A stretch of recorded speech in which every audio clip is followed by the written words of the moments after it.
Hey there. I know why you're here. You're looking for a story that will help you drift off into a peaceful sleep. Something calming, a little mysterious. Something that carries your mind away. Well, you've come to the right place. Before we begin tonight's journey, do me a little favor. Tap the like button, subscribe to the channel, and leave a comment below. Even just a good night. It really helps more sleepy souls like you find their way here. Now, close your eyes, take a deep breath, and let's begin tonight's story. They say near-death experiences change you, but no one ever talks about what follows you back. This isn't about bright lights or peaceful voices. It's about something darker, something that waits. The knocking began the moment I died and came back. At first, I thought it was a dream, something my mind conjured up to cope with trauma. But then I heard it again and again, always when I was closest to death. 3 slow, deliberate knocks, like something was claiming me. This is not just my story, it's a warning, because whatever that sound is, it's patient.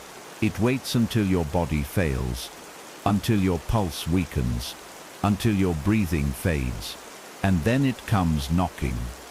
And when you come back to life, it doesn't leave. It lingers, closer each time. If you've ever brushed the edge of death and heard something knock when no one should be there, you're not alone. And if you haven't heard it yet, just wait.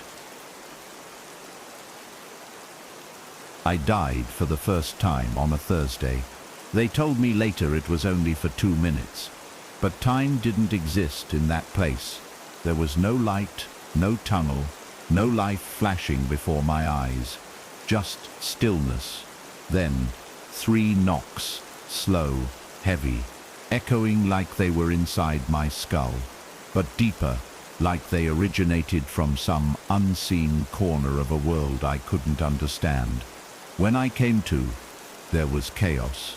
Machines beeping wildly, doctors shouting over each other, bright lights flashing overhead. But all I could focus on was the silence that followed the knocks. That silence felt colder than the crash that put me there. It wasn't relief. It was absence. Something had come close, and for a moment it had noticed me. They said it was a miracle, that I shouldn't have survived the accident. They showed me photos of the wreckage and smiled like I had won the lottery. But I didn't feel lucky. I felt watched. There was a pressure in the air, like the room was smaller than it used to be. At first I thought it was trauma, a mental scar from the crash. But then the dream started. And in every dream, I'd hear the same 3 knocks, identical, in rhythm and weight. Always just before waking. Always just when I was about to fall too deep into sleep. And when I opened my eyes, I'd lie there in the dark, breath held, waiting to hear them again. But they never came while I was awake. That changed one night about a week after I left the ICU. I was lying in bed at home, the kind of tired that sinks into your bones, trying to force sleep. It was past midnight. The city was dead quiet. And then I heard them, not in my head this time, not in a dream. They came from the wall behind my bed. 3 dull, deliberate knocks. No one else was home. I live on the top floor with no shared walls. I froze, sat up, waited. The air shifted, like something was holding its breath with me. I told myself it was the building settling. Pipes, anything rational. But the cadence was too human, too intentional. And the worst part, I wasn't even scared. I was familiar with it, like I'd already met whatever was on the other side. I told myself the next morning that I imagined it, that my brain was still rewiring itself after the trauma, but I couldn't let it go. I checked the walls, tapped different spots to see if they'd echo the same way. Nothing did, and then I realized I hadn't checked my phone since the night before.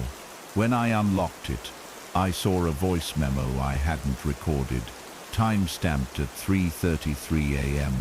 I hit play. The static was low at first, then clear 3 knocks. Perfect rhythm. My hand shook so badly, I dropped the phone. I didn't know what to do with that.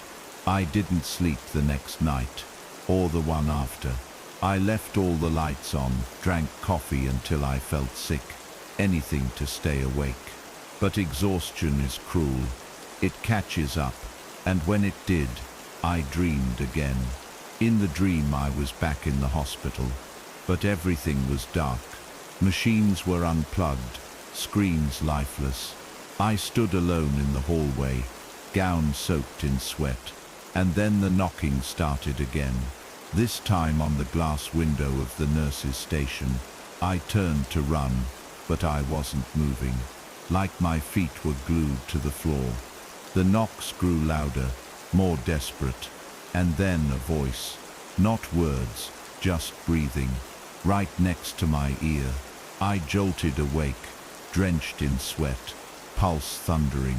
I checked the time, 3:33 a.m. again. That number followed me like a curse. I thought maybe it was a coincidence, but by the 5th time, I knew it wasn't.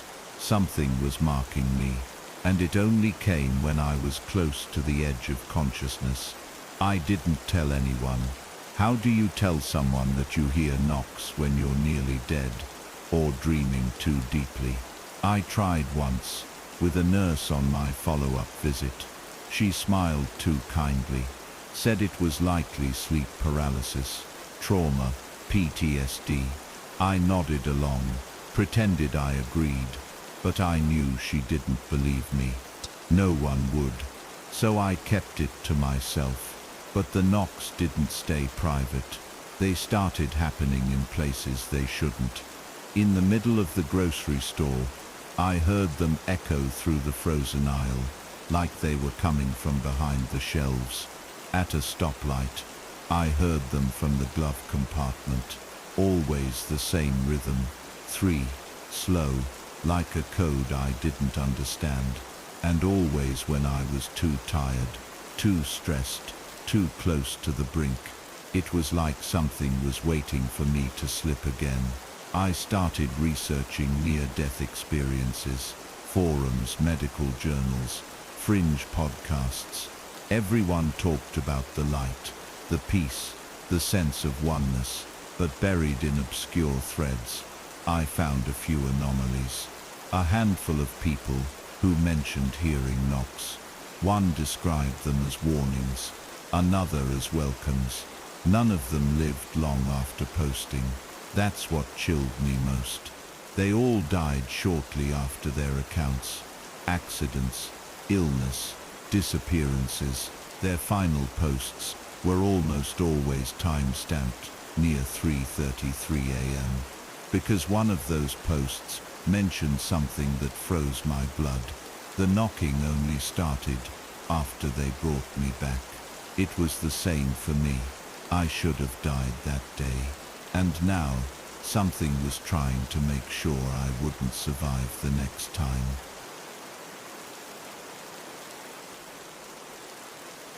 I tried everything to forget, to smother it with routine, drown it in normalcy. I returned to work, pretending I hadn't come back from the dead, smiled through meetings, nodded in conversations, laughed at jokes I couldn't hear because every silence between sentences felt like it was waiting to be filled with knocks.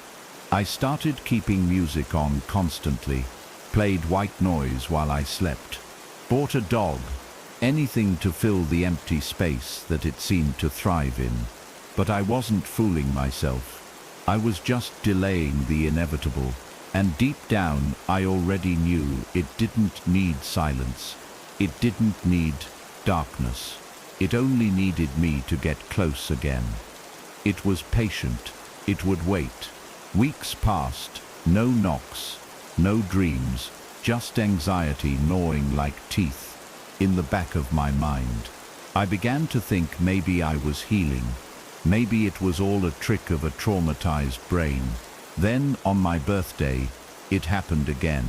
I was out with friends, drinking too fast to keep the fear down, laughing too loud. We ordered cake. I laughed mid-bite and choked. A piece lodged in my throat. I couldn't breathe. Everything slowed. My vision tunneled. I fell sideways out of the chair, hands clawing at my throat. Just as I faded out, I heard it. 3 slow knocks, clear as day, from inside my chest. And then, nothing. Darkness. Cold. When I came to, a paramedic was above me, face tight with concern. "You were gone for a few seconds," he said. But I knew I was somewhere else. That night, I couldn't sleep. I didn't even try. I sat on the floor of my room, with every light on, the television muted, waiting. Nothing came. But that didn't comfort me. It terrified me more. Because the last 2 times, the knocks came after I returned. But this time, I heard them while I was dying. I paced the apartment for hours, jumping at every sound. When the sun rose, I felt no relief. It was just a countdown beginning again. A timer toward the next time I'd come too close. I went back to the forum I swore I'd never revisit. Searched for anything that matched. I found a post, short, unfinished. It's knocking from inside my lungs now. Not the walls, not the door. Inside. The post ended with a timestamp, 3:33 a.m. I clicked the user profile. It had been deleted. I stopped leaving the house, ordered groceries, called off work indefinitely. I set up cameras, audio monitors. I placed salt around doors and tried old superstitions I never believed in. Nothing changed. The knocking didn't come, but I felt it circling. I'd catch moments of shadow that weren't mine, whispers in water pipes, a flicker on the baby monitor I set up in my own living room. It never revealed itself, but I could feel its presence like static clinging to my skin. I started marking every time I nearly tripped, every time I caught a cold, every time I coughed too hard. It was watching, measuring, waiting for the exact moment I'd brush death again. And each time, I knew it would come closer. One night, the TV turned on by itself. Black screen, no image, but the speakers let out a soft, rhythmic pulse. 3 deep thuds. My chest locked up. I approached the screen slowly, not breathing. I reached for the power button, and just before I touched it, the sound stopped. For a second, the black screen shimmered, and I saw something. A face, my face, but drained, empty, eyes blackened. It was only there for a heartbeat, but it stayed burned in my vision long after. I didn't sleep for 4 days after that. Every time I blinked, I saw it again. I taped over the screen, disconnected the cables, but in the silence, the knocks returned, softer this time, behind my headboard, like they were being polite, like they were asking permission. Desperation makes you reach. I started researching near-death phenomenon in old cultures, ancient texts. Most cultures feared death, but a few communed with it. I found a passage in a forgotten translation of a Tibetan text. When you return from the void before your time, the void will knock to collect its debt. I laughed when I read that, half in fear, half in surrender. It wasn't about trauma. It wasn't about imagination. I had gone somewhere I wasn't meant to return from. And now, whatever existed in that darkness was letting me know it hadn't forgotten me. My body had tricked death once, but the knock was death reminding me that it doesn't lose its grip easily. I started journaling everything. Dates, times, dreams. I drew symbols that I saw in the corners of my vision just before waking. Spirals, circles, always 3, sometimes carved in wood grain, sometimes in the folds of curtains. I started to think I wasn't going mad. I was being warned, like the knock was a countdown, and if I listened closely enough, maybe I'd understand the rules. But every time I got close, something interrupted me. Static bursts on the radio, power outages, nosebleeds. Once, while typing, my computer froze and scrolled one sentence across the screen on repeat. "You were supposed to stay dead." I threw the laptop out that night, but the sentence never left my head. And through all of this, no one believed me. Friends thought I was depressed. My doctor adjusted my medication. My mother cried when I told her. She thought it was a cry for help. I let them believe whatever made them sleep at night, because they didn't hear it. They didn't know what it felt like to stand at the edge of your own existence and feel something knocking from the other side, not to welcome you, but to remind you that you slipped past it once, and it won't let that happen again. Every breath felt borrowed, every moment felt stolen, and somewhere, out there, the knocking was getting louder and closer.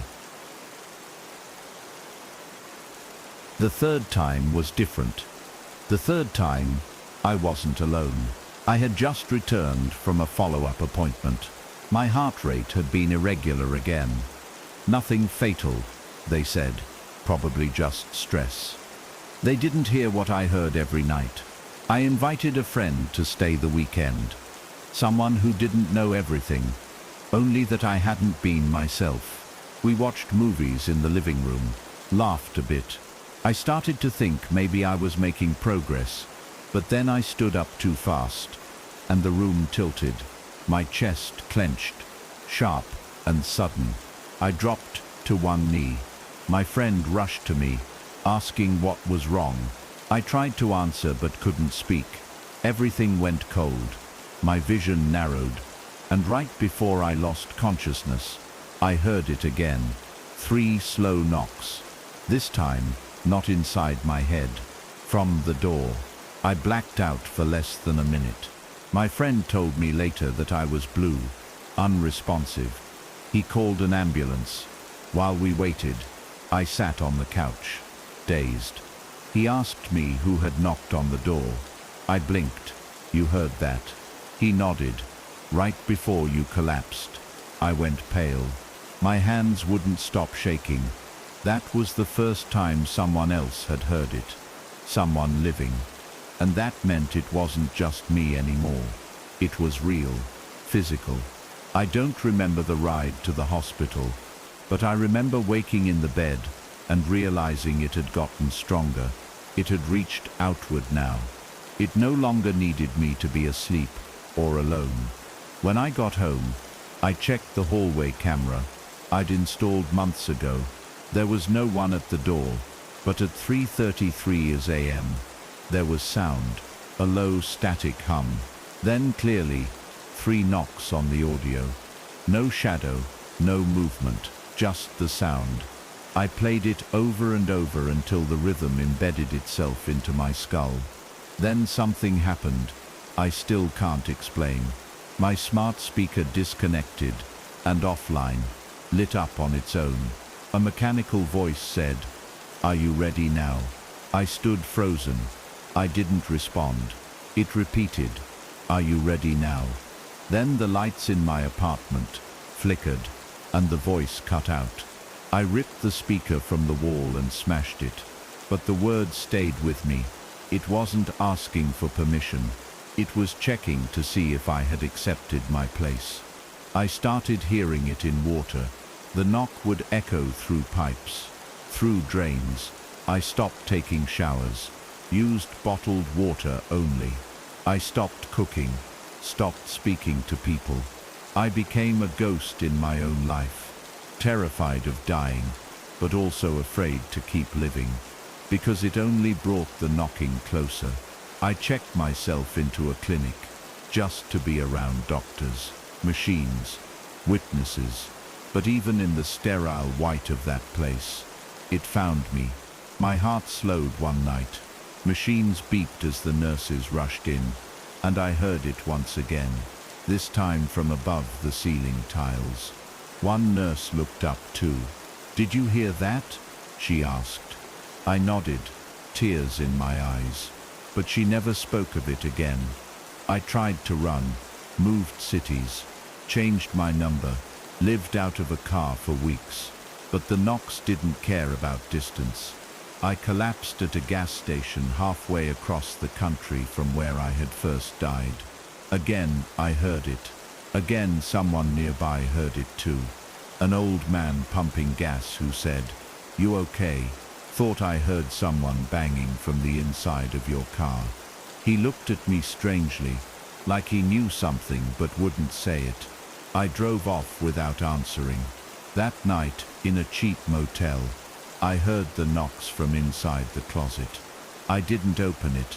I knew better now. You never open the door, not when the knocking starts. I tried researching hauntings, possessions, curses, but none of them matched. This wasn't a ghost. It wasn't a demon. It didn't want to torment. It wanted return. I'd been taken once and snatched back. But something on the other side marked me, branded me. I began to wonder if I was still fully alive at all. Maybe I left a piece of myself in that void. Maybe this knocking was simply that missing piece, trying to get back in. I stopped looking at my reflection. The man in the mirror didn't blink when I did anymore. Once I caught him mouthing something when I was silent. I couldn't read his lips, but I knew the rhythm. 3 words. "You were mine," and now I hear it even in silence. When my heart slows, when I forget to breathe deeply, when I wake suddenly from sleep, it's there, in the spaces between thoughts, in the stillness between words. It waits, always polite, always steady. And I wonder now if next time I die, even briefly, it won't knock anymore. It'll walk in, take what it's owed, and maybe I'll go without fighting. Because no one can live this way forever. Borrowed life weighs more than a coffin. I once thought the knocks were just warnings, like thunder before lightning, like the bell before the fight. But now I'm starting to believe they were invitations. Gentle, at first, subtle, just a tap. But when you don't answer, they become louder, closer, more personal. Lately, the knocks have followed me to places I never thought they could reach. I heard them through my headphones while the music was playing. I heard them in a voicemail left by a number with no ID. 3 knocks, no words, just that same dreadful rhythm. I deleted it immediately, but it didn't matter. The silence that followed felt worse. It wasn't gone. It had just moved. 2 nights ago, I passed out in the hallway between my bedroom and bathroom. No alcohol, no medication, just a wave of heat and dizziness that swept me off my feet like a current. I remember my face hitting the wall, then darkness, cold, thick darkness, and then knocking. But this time it wasn't coming from a surface. It was coming from inside me, my rib cage, as if something was knocking from my bones. And I swear for 1 second, I felt something reach from within and knock back. I woke up screaming, blood in my mouth from biting my tongue. My heart rate was dangerously low. The hospital said it was a vagus nerve episode. I didn't tell them what I really felt. I don't think science could explain it. I don't think anything human can. I've stopped running now, Not because I've accepted it, but because I've realized it doesn't matter. You can't outrun something that lives at the border of your breath. I've started sleeping again, but only in short, fitful bursts. I never make it to morning without waking to the sound. Not always knocks anymore. Sometimes it's breathing. Sometimes it's the sound of nails dragging down the wall. Once it was laughter, dry and distant, but unmistakably meant for me.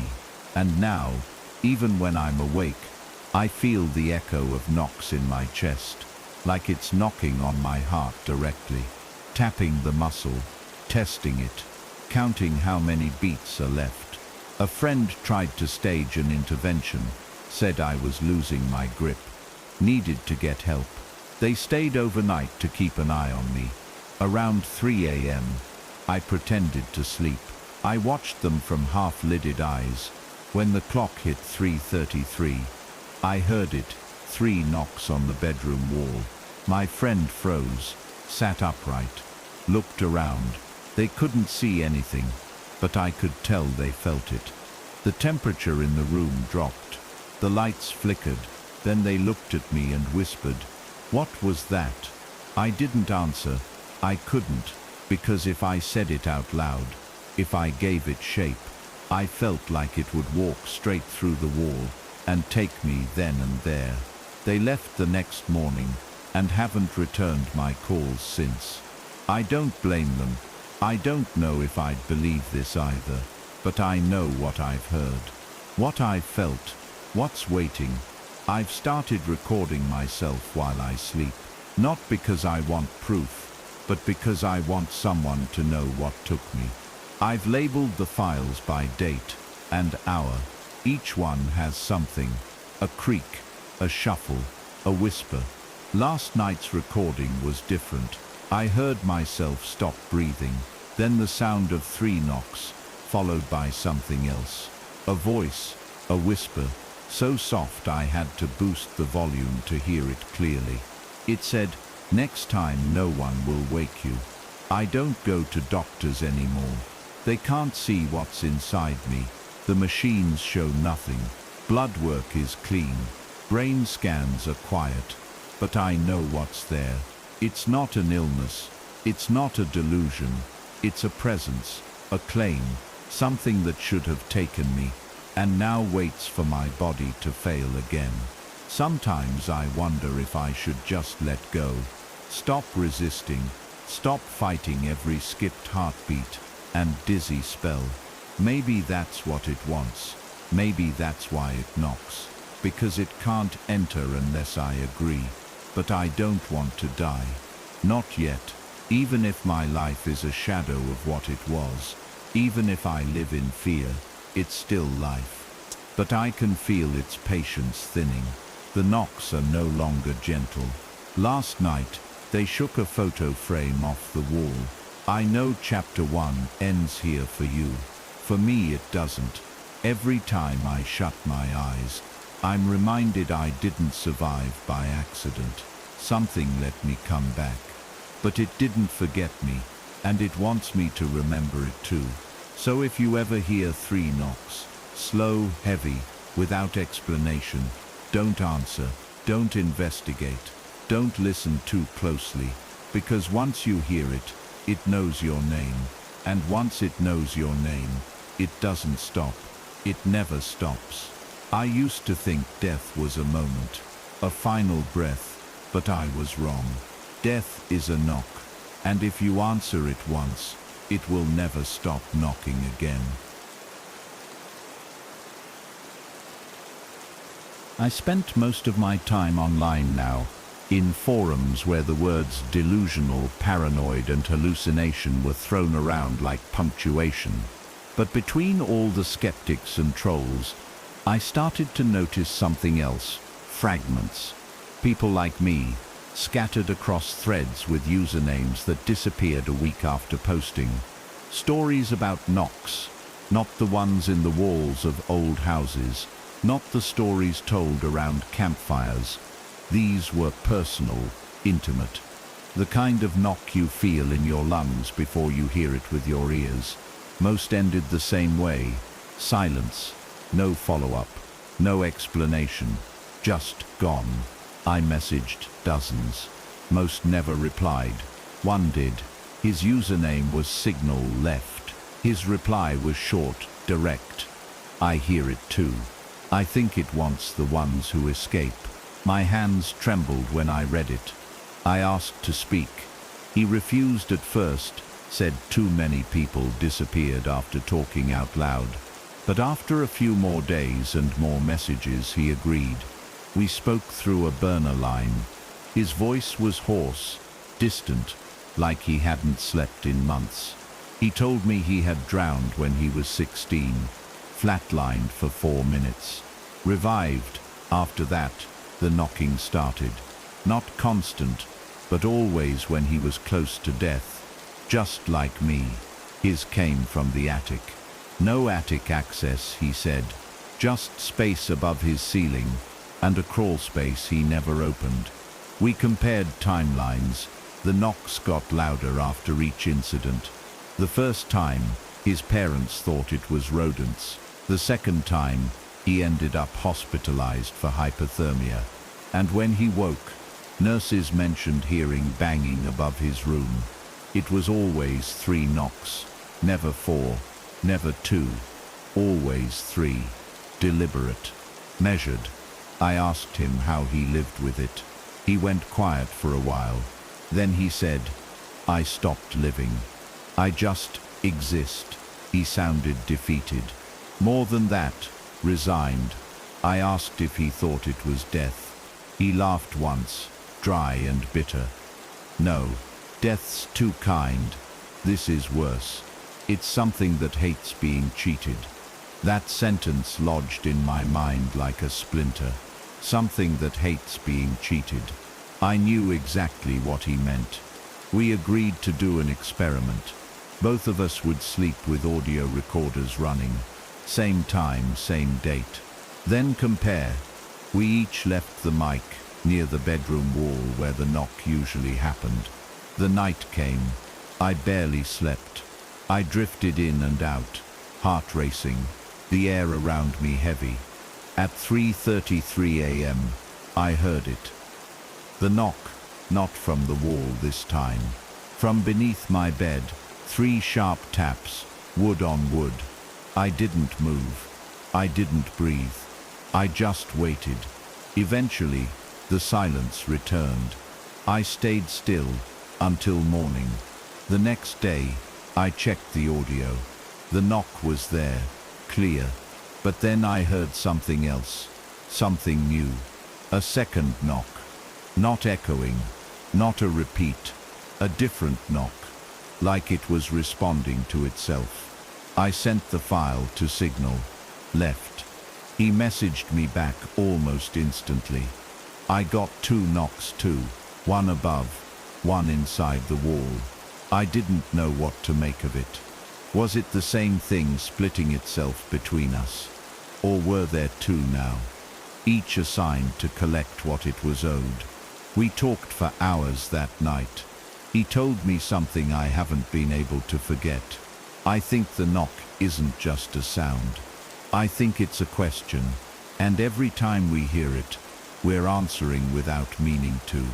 I asked what would happen if we answered the wrong way. He didn't respond right away.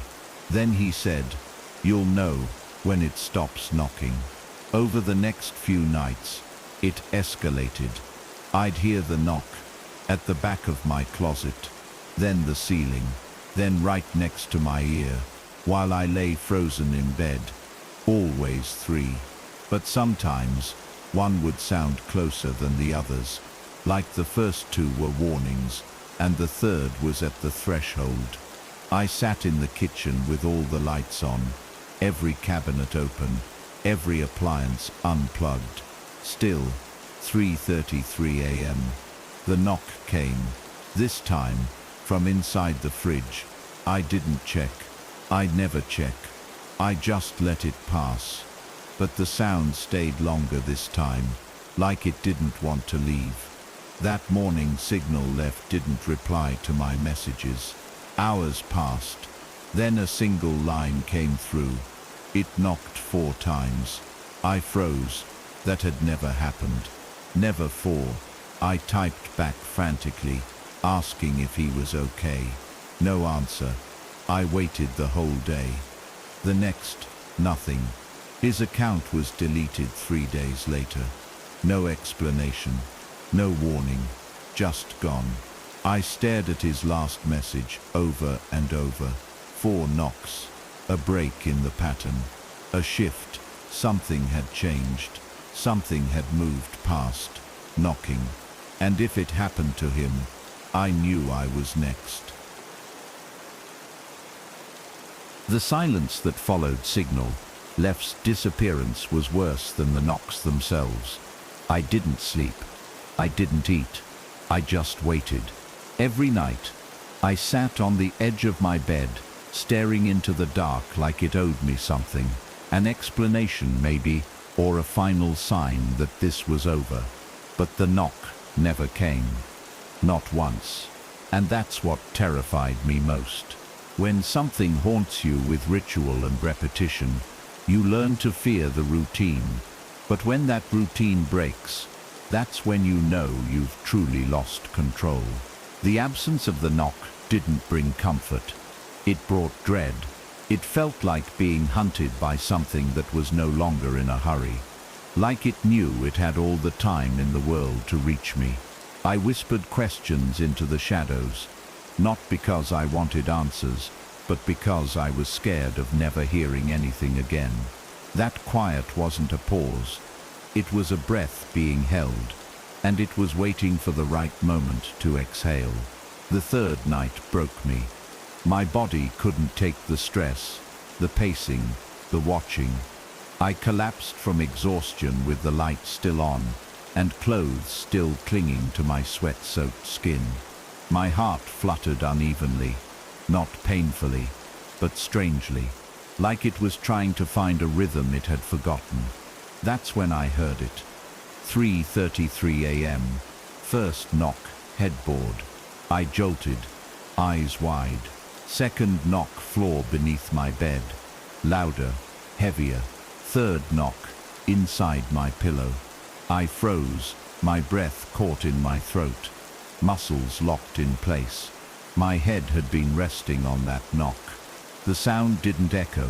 It pressed into me. Then came the 4th knock. Slower, deeper, less a knock, more a statement.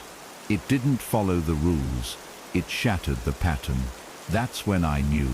It wasn't just repeating the past anymore. It had learned. It had waited. And now it was changing. I spent the morning vomiting blood. I thought maybe it was the lack of sleep, the fear, the weight of everything crashing in. But the hospital couldn't find anything wrong.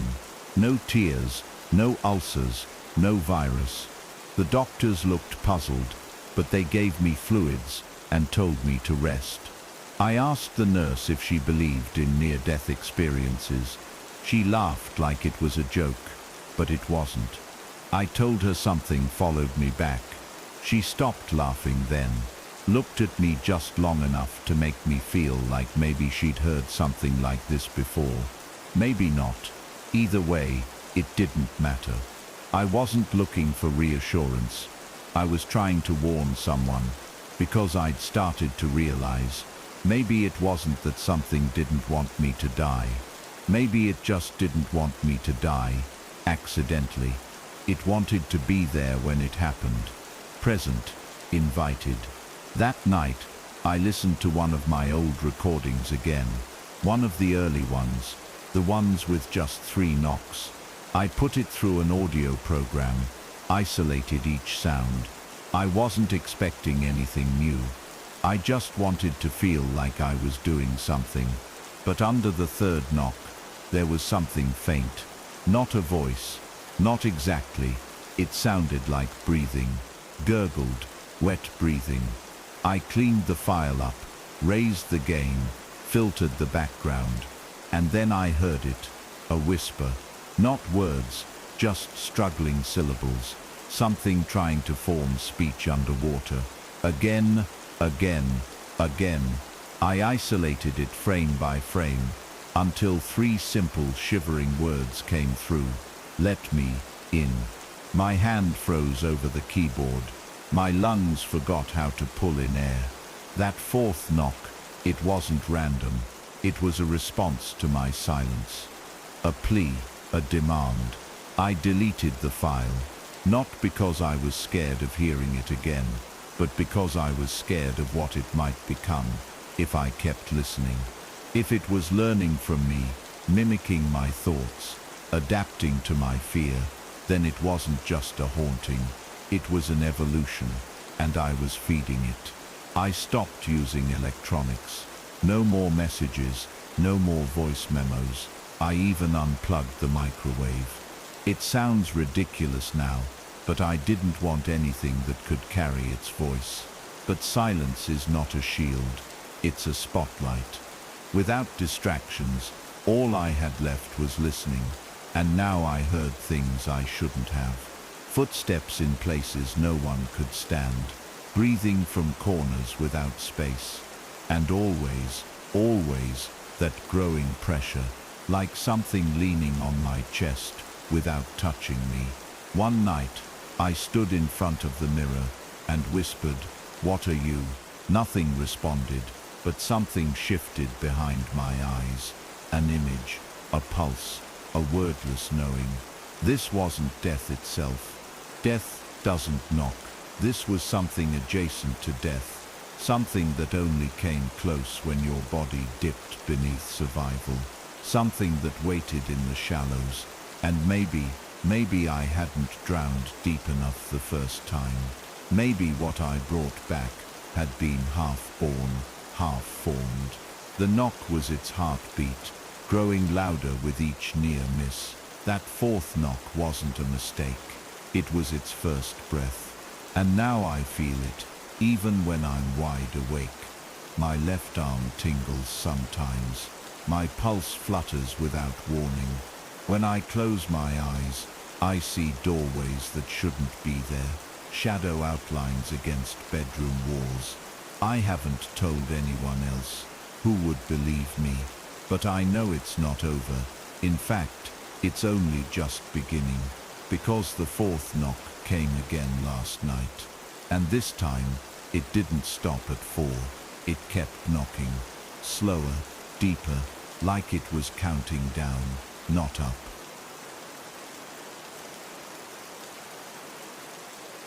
I told myself I wouldn't answer it, that whatever it was, however it called out, I'd ignore it. But that's the thing with knocking. It's not asking you to speak, it's asking you to listen. And once you start listening, there's no way to unhear it. I started sleeping with earplugs in, noise-cancelling headphones wrapped over them. It didn't matter. The knock found its way in. It didn't need sound anymore. I'd wake up to the memory of the knock, vibrating like a drumbeat in my bones. My skull echoed with the rhythm, my vision flickering as if each knock bled into the space behind my eyes. One night, the 5th knock came. I didn't hear it with my ears. I felt it deep inside my mind, like a pressure, a wave rolling through the folds of my brain.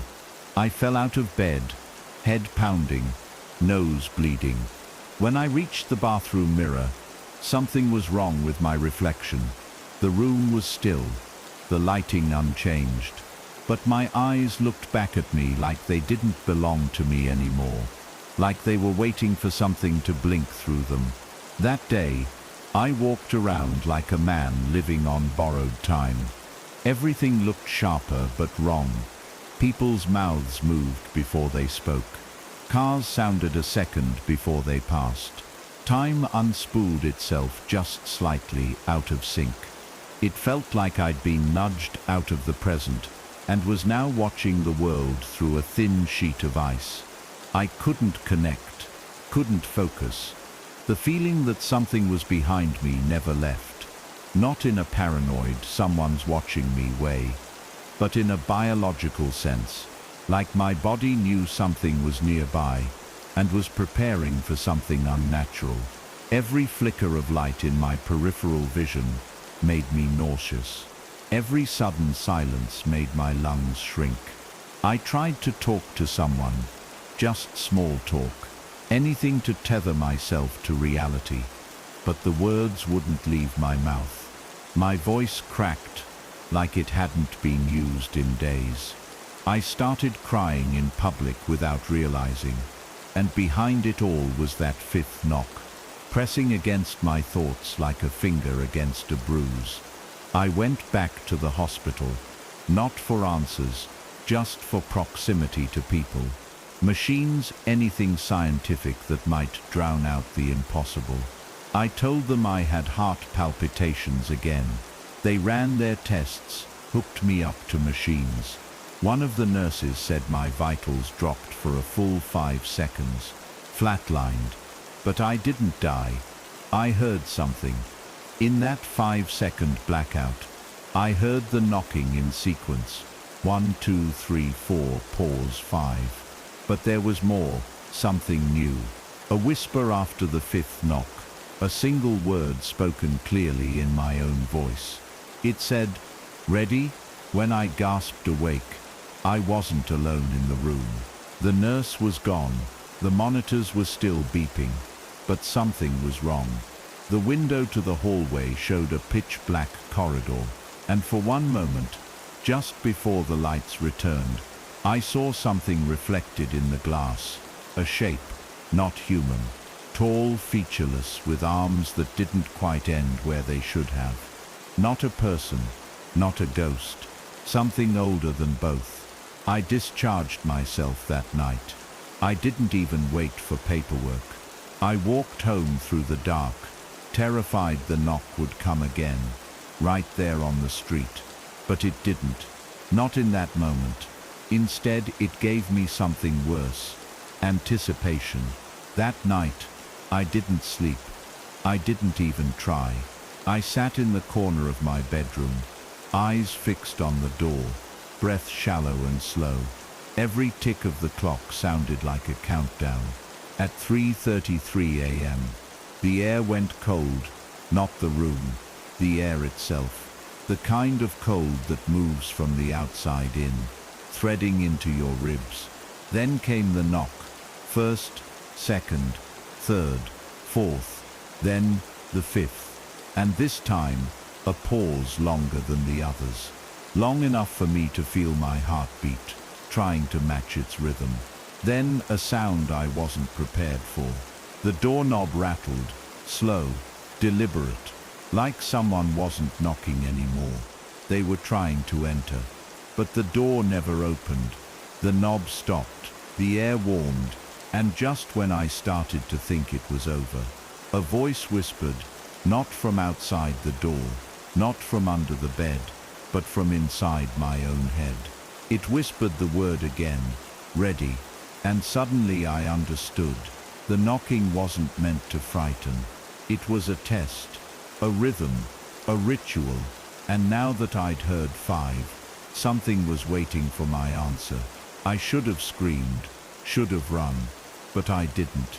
I sat frozen in that corner, tears sliding down my cheeks. Not from fear, but from a terrible, devastating truth. I realized I wasn't terrified of dying anymore. I was terrified of what came next. Whatever this thing was, it wasn't here to kill me. It was here to collect something I hadn't agreed to give. Not my soul, not my body, something else.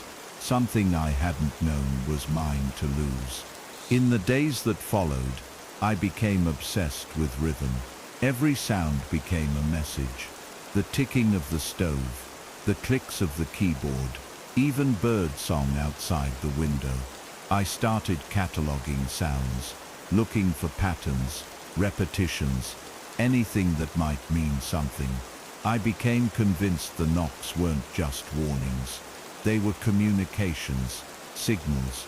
Every series meant something different. The fifth knock had unlocked access, opened something inside me, a door I couldn't see. And now I wasn't just hearing the knocks. I was understanding them, interpreting them like a language. Each pause, each echo, each variation had intent, and the more I listened, the more I felt like I wasn't the only one. Somewhere, someone, or something was knocking back. Not always at 3:33 a.m., sometimes in the middle of the day, sometimes in dreams I didn't remember having until hours later. It had learned how to bypass time, and I had learned how to receive it. That terrified me most of all, because if I could receive it, others could too. And maybe that was the point. Maybe this wasn't just about me anymore. Maybe I was meant to be a conduit, a bridge. Maybe my near death wasn't an accident. It was an invitation. And every person who's flatlined, every person who's brushed death and returned, carries the same knock deep inside them, waiting to be counted, waiting to be heard. I didn't want to be a messenger. I didn't want to carry this thing further. But what choice did I have? You can't unhear the knock once it's entered your head. You can't pretend it was just a dream. Not when your body starts reacting to it. Not when your blood pressure sinks with the rhythm. Not when your breath pauses at 3:33 a.m. Even without an alarm, I wasn't just near death anymore. I was becoming the knock. I thought the fifth knock was the end, that it marked the conclusion of something terrible. But it wasn't an ending. It was a threshold. One night, exactly 6 days after I first heard the fifth, the knocking didn't just return, it changed. I was brushing my teeth, watching the faucet drip in slow, rhythmic taps. When it started, one knock, sharp, 2, 3, 4, 5, and then 6. I stopped moving. The toothbrush slipped from my hand. My reflection did not. It kept brushing, staring back at me, with eyes too still. The sixth knock had passed through the wall between reality and something else, something deeper. I didn't remember turning around, but I found myself facing the hallway. It stretched longer than it should have. Unnaturally, impossibly so. My feet moved without thought. I wasn't walking toward anything. I was being drawn, like my body recognized something my mind couldn't catch up to. I didn't feel fear. I felt acceptance, as if my life had already been packed away and set aside. The hallway led to a door that never existed in my apartment. It was smaller than a closet door, with a black surface that absorbed light. No knob, just a slit wide enough to knock upon. I knew instinctively what was expected. I lifted my hand. My fingers trembled, hovering above the surface. That's when I realized it was warm, breathing, not like a machine hum or heat from electronics, but like skin, living, waiting. My hand refused to move. My heartbeat pounded in my ears. One knock, two knock, three. My own chest answering back. Then I heard something on the other side, a knock in reverse. 6, 5, 4, 3, 2, 1. As if whatever was behind it had been waiting for me to meet it halfway.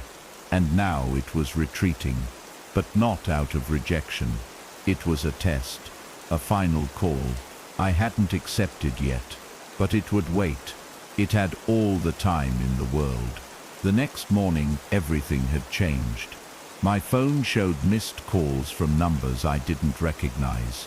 Sequences like 0 0 0 0 0 0 0 0 0 0 0 0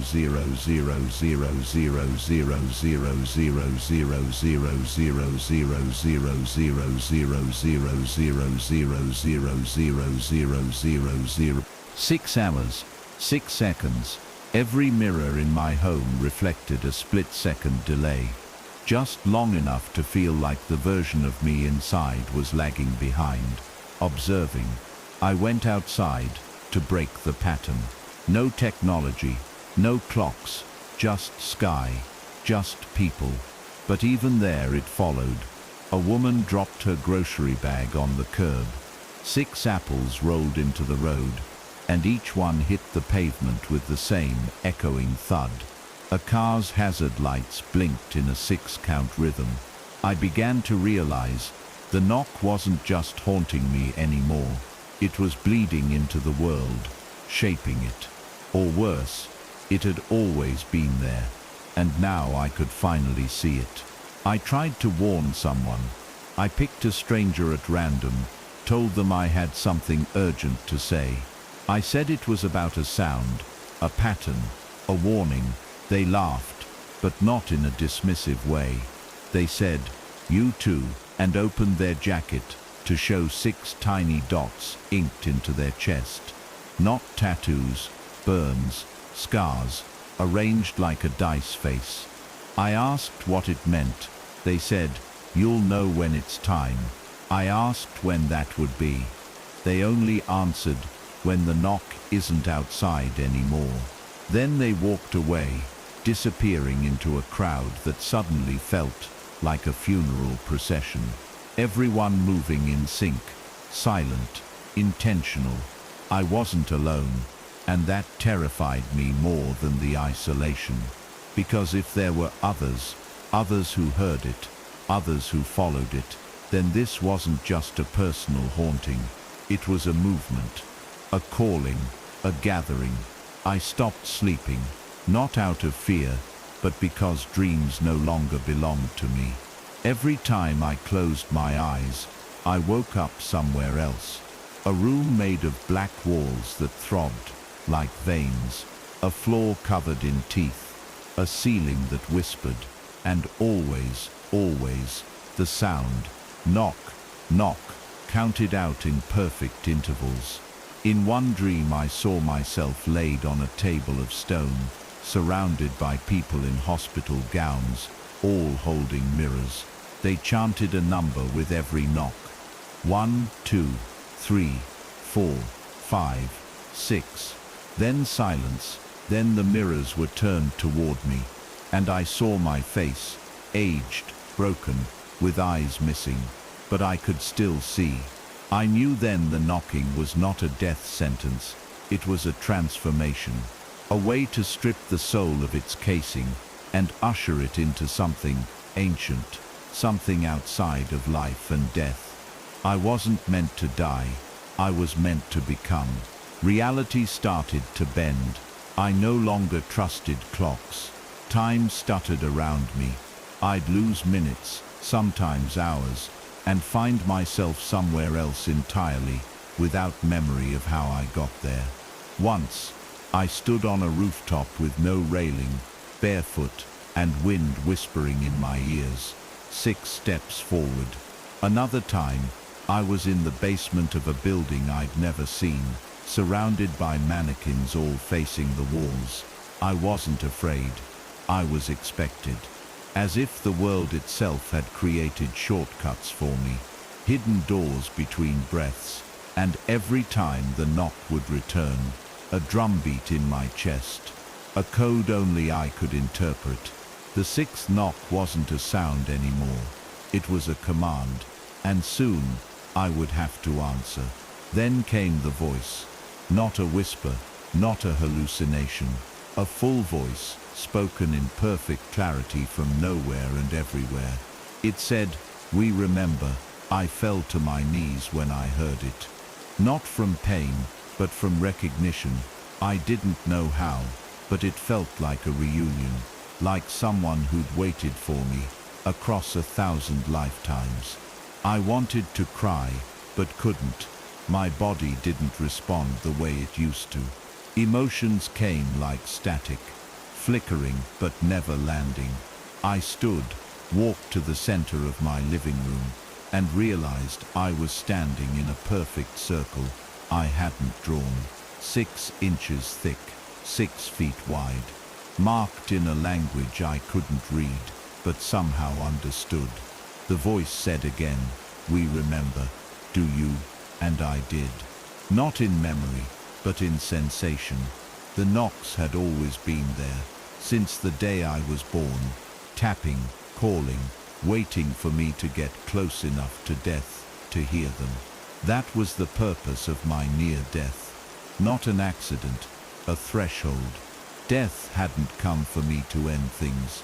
It had come to introduce itself. And now, as I stood within the circle, hearing the sixth knock echo through my ribcage, I understood that the next step was not dying.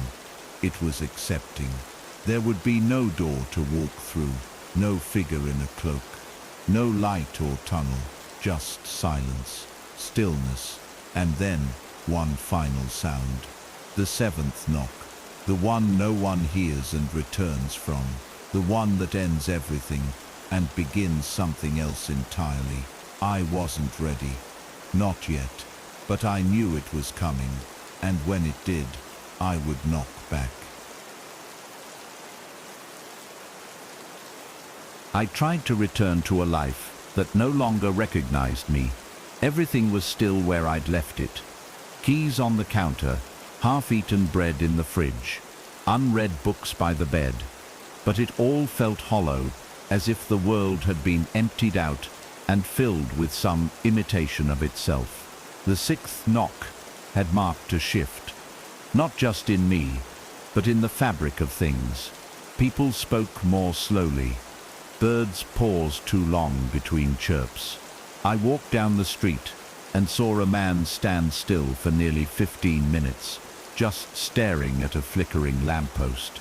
He looked at me once, blinked slowly, and whispered, "Do you hear it too?" before walking away without another word. I did. I always did. Not constantly, but like a distant echo returning at intervals, long silences between each knock, each pause heavier than the last. And in those silences, I could feel it waiting, not hunting me, not following, but waiting, as if this had always been my direction, and it was simply watching me realize it. I started keeping track of time again, but not with clocks. Those had proven useless. I started counting in heartbeats. I could feel them now in ways I couldn't before, like the rhythm of something deeper than blood. They didn't beat for survival anymore. They beat in preparation. They beat as reminders. I counted them in sets of 6, and without realizing it, everything I did followed that pattern. 6 steps to the door. 6 bites before I lost my appetite. 6 hours of sleep before the dreams returned. I stopped fighting the sequence. It was etched into my bones, and now I was only learning to read the message written in me. I saw it in the way shadows pooled differently under lamps, how reflections lingered a second longer than they should. I began to understand that my body had survived the near death, but my soul was still drifting, still hovering near that threshold. The knocking hadn't taken me. It had marked me. I visited the hospital again, not to speak to a doctor, but to walk the hall where I had flatlined. I found the exact room. The bed had been changed, of course, a new patient already occupying the space. But the air still felt different, denser, like the wall between this world and the next was thinner here. I placed my hand against the wall where I first heard the knocking, and the moment my skin touched it, I felt an instant cold run through my arm and into my spine. No knock came, but the absence of it was louder than anything else. I felt like I had arrived at a concert, a second after the final note ended. Whatever had touched me here, it had left an impression so deep it radiated back in memory. A nurse walked by and gave me a strange look, then paused and asked, "Did it change your breathing too?" I turned, startled, and she simply walked away, her eyes glassy like someone half asleep. I realized she'd heard it. Maybe not the same way, but she had felt it. I returned home and found my apartment no longer locked, though I had bolted it before leaving. Everything looked undisturbed. But the silence in the space was wrong. Not the kind of wrong you can see, but the kind that presses against your skin, like air being held too tightly. I tested every light switch. They worked. I turned on the faucet. Normal. But then I opened my closet, and I saw something that hadn't been there before. A chair, just a wooden chair. No dust, no tags. Plain, centered perfectly inside. I never put it there, and yet it felt like it had always been waiting.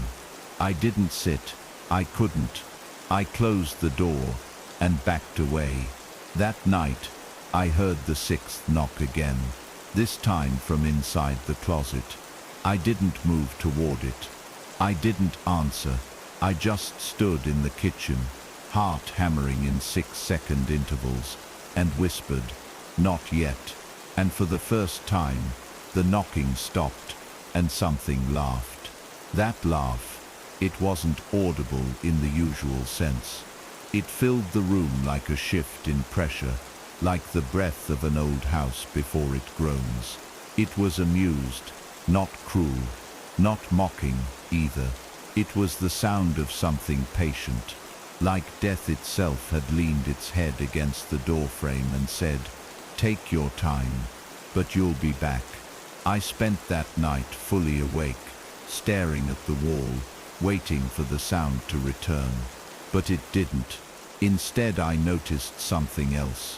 A slow creaking in the wood under my feet that matched the rhythm of my heartbeat. Every creak a mirror of my own pulse. I moved, and the creaking followed, not beneath me but around me, like something was pacing, just behind the edges of what my eyes could see. And then, between one blink and the next, I wasn't alone. A shadow stood at the far end of the hallway, where no light touched. It didn't move. It didn't beckon. But I felt seen. I blinked again, and it was gone. But its presence stayed in the air like static.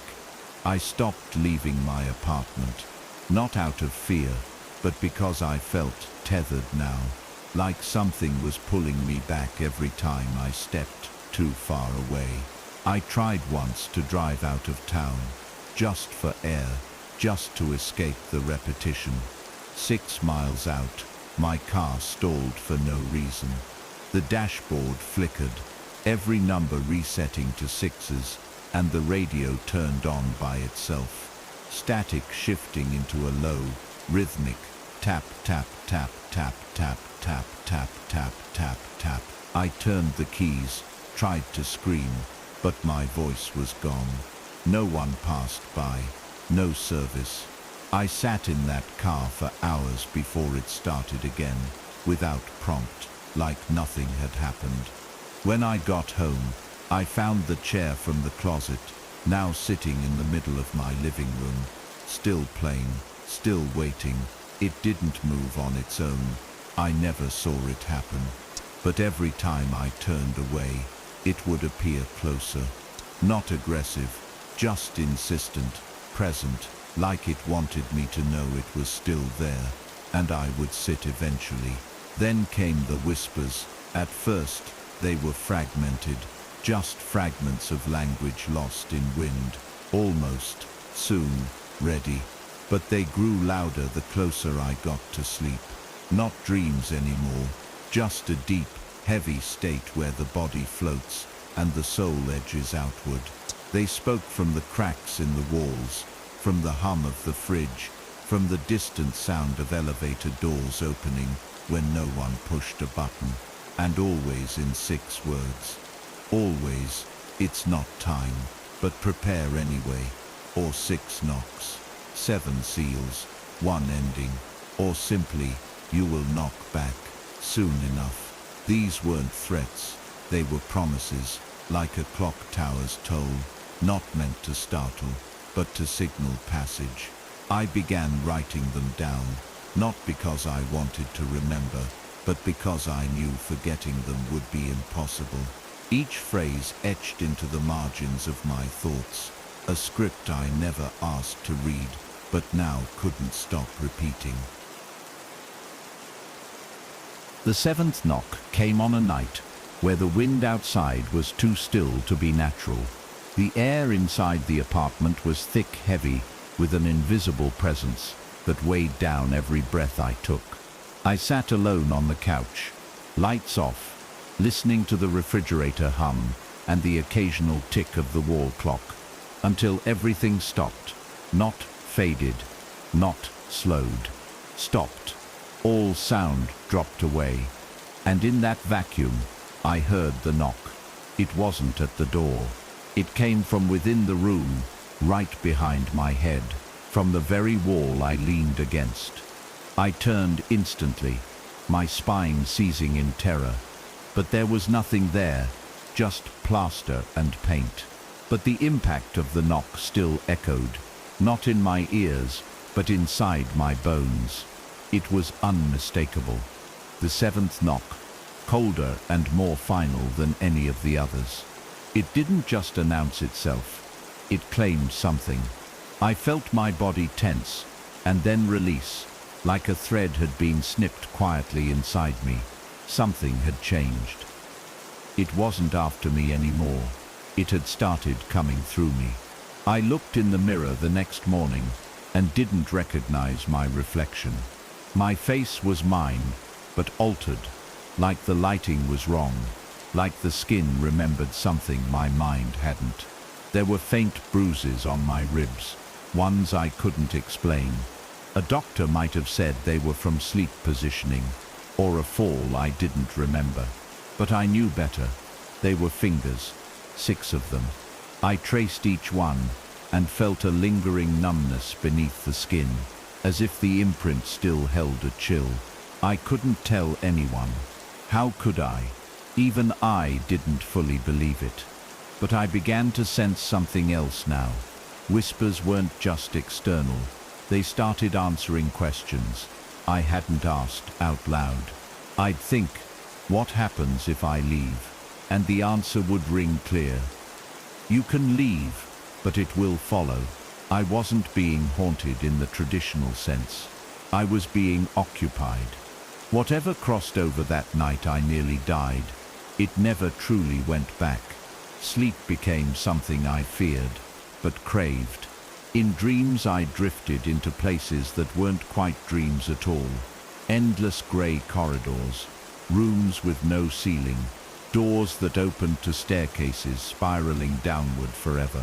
And always I would hear it. The knocking, never frantic, always measured. 6 slow knocks, and then silence. On one particular night, I walked through a dream hospital that looked exactly like the one I had been revived in.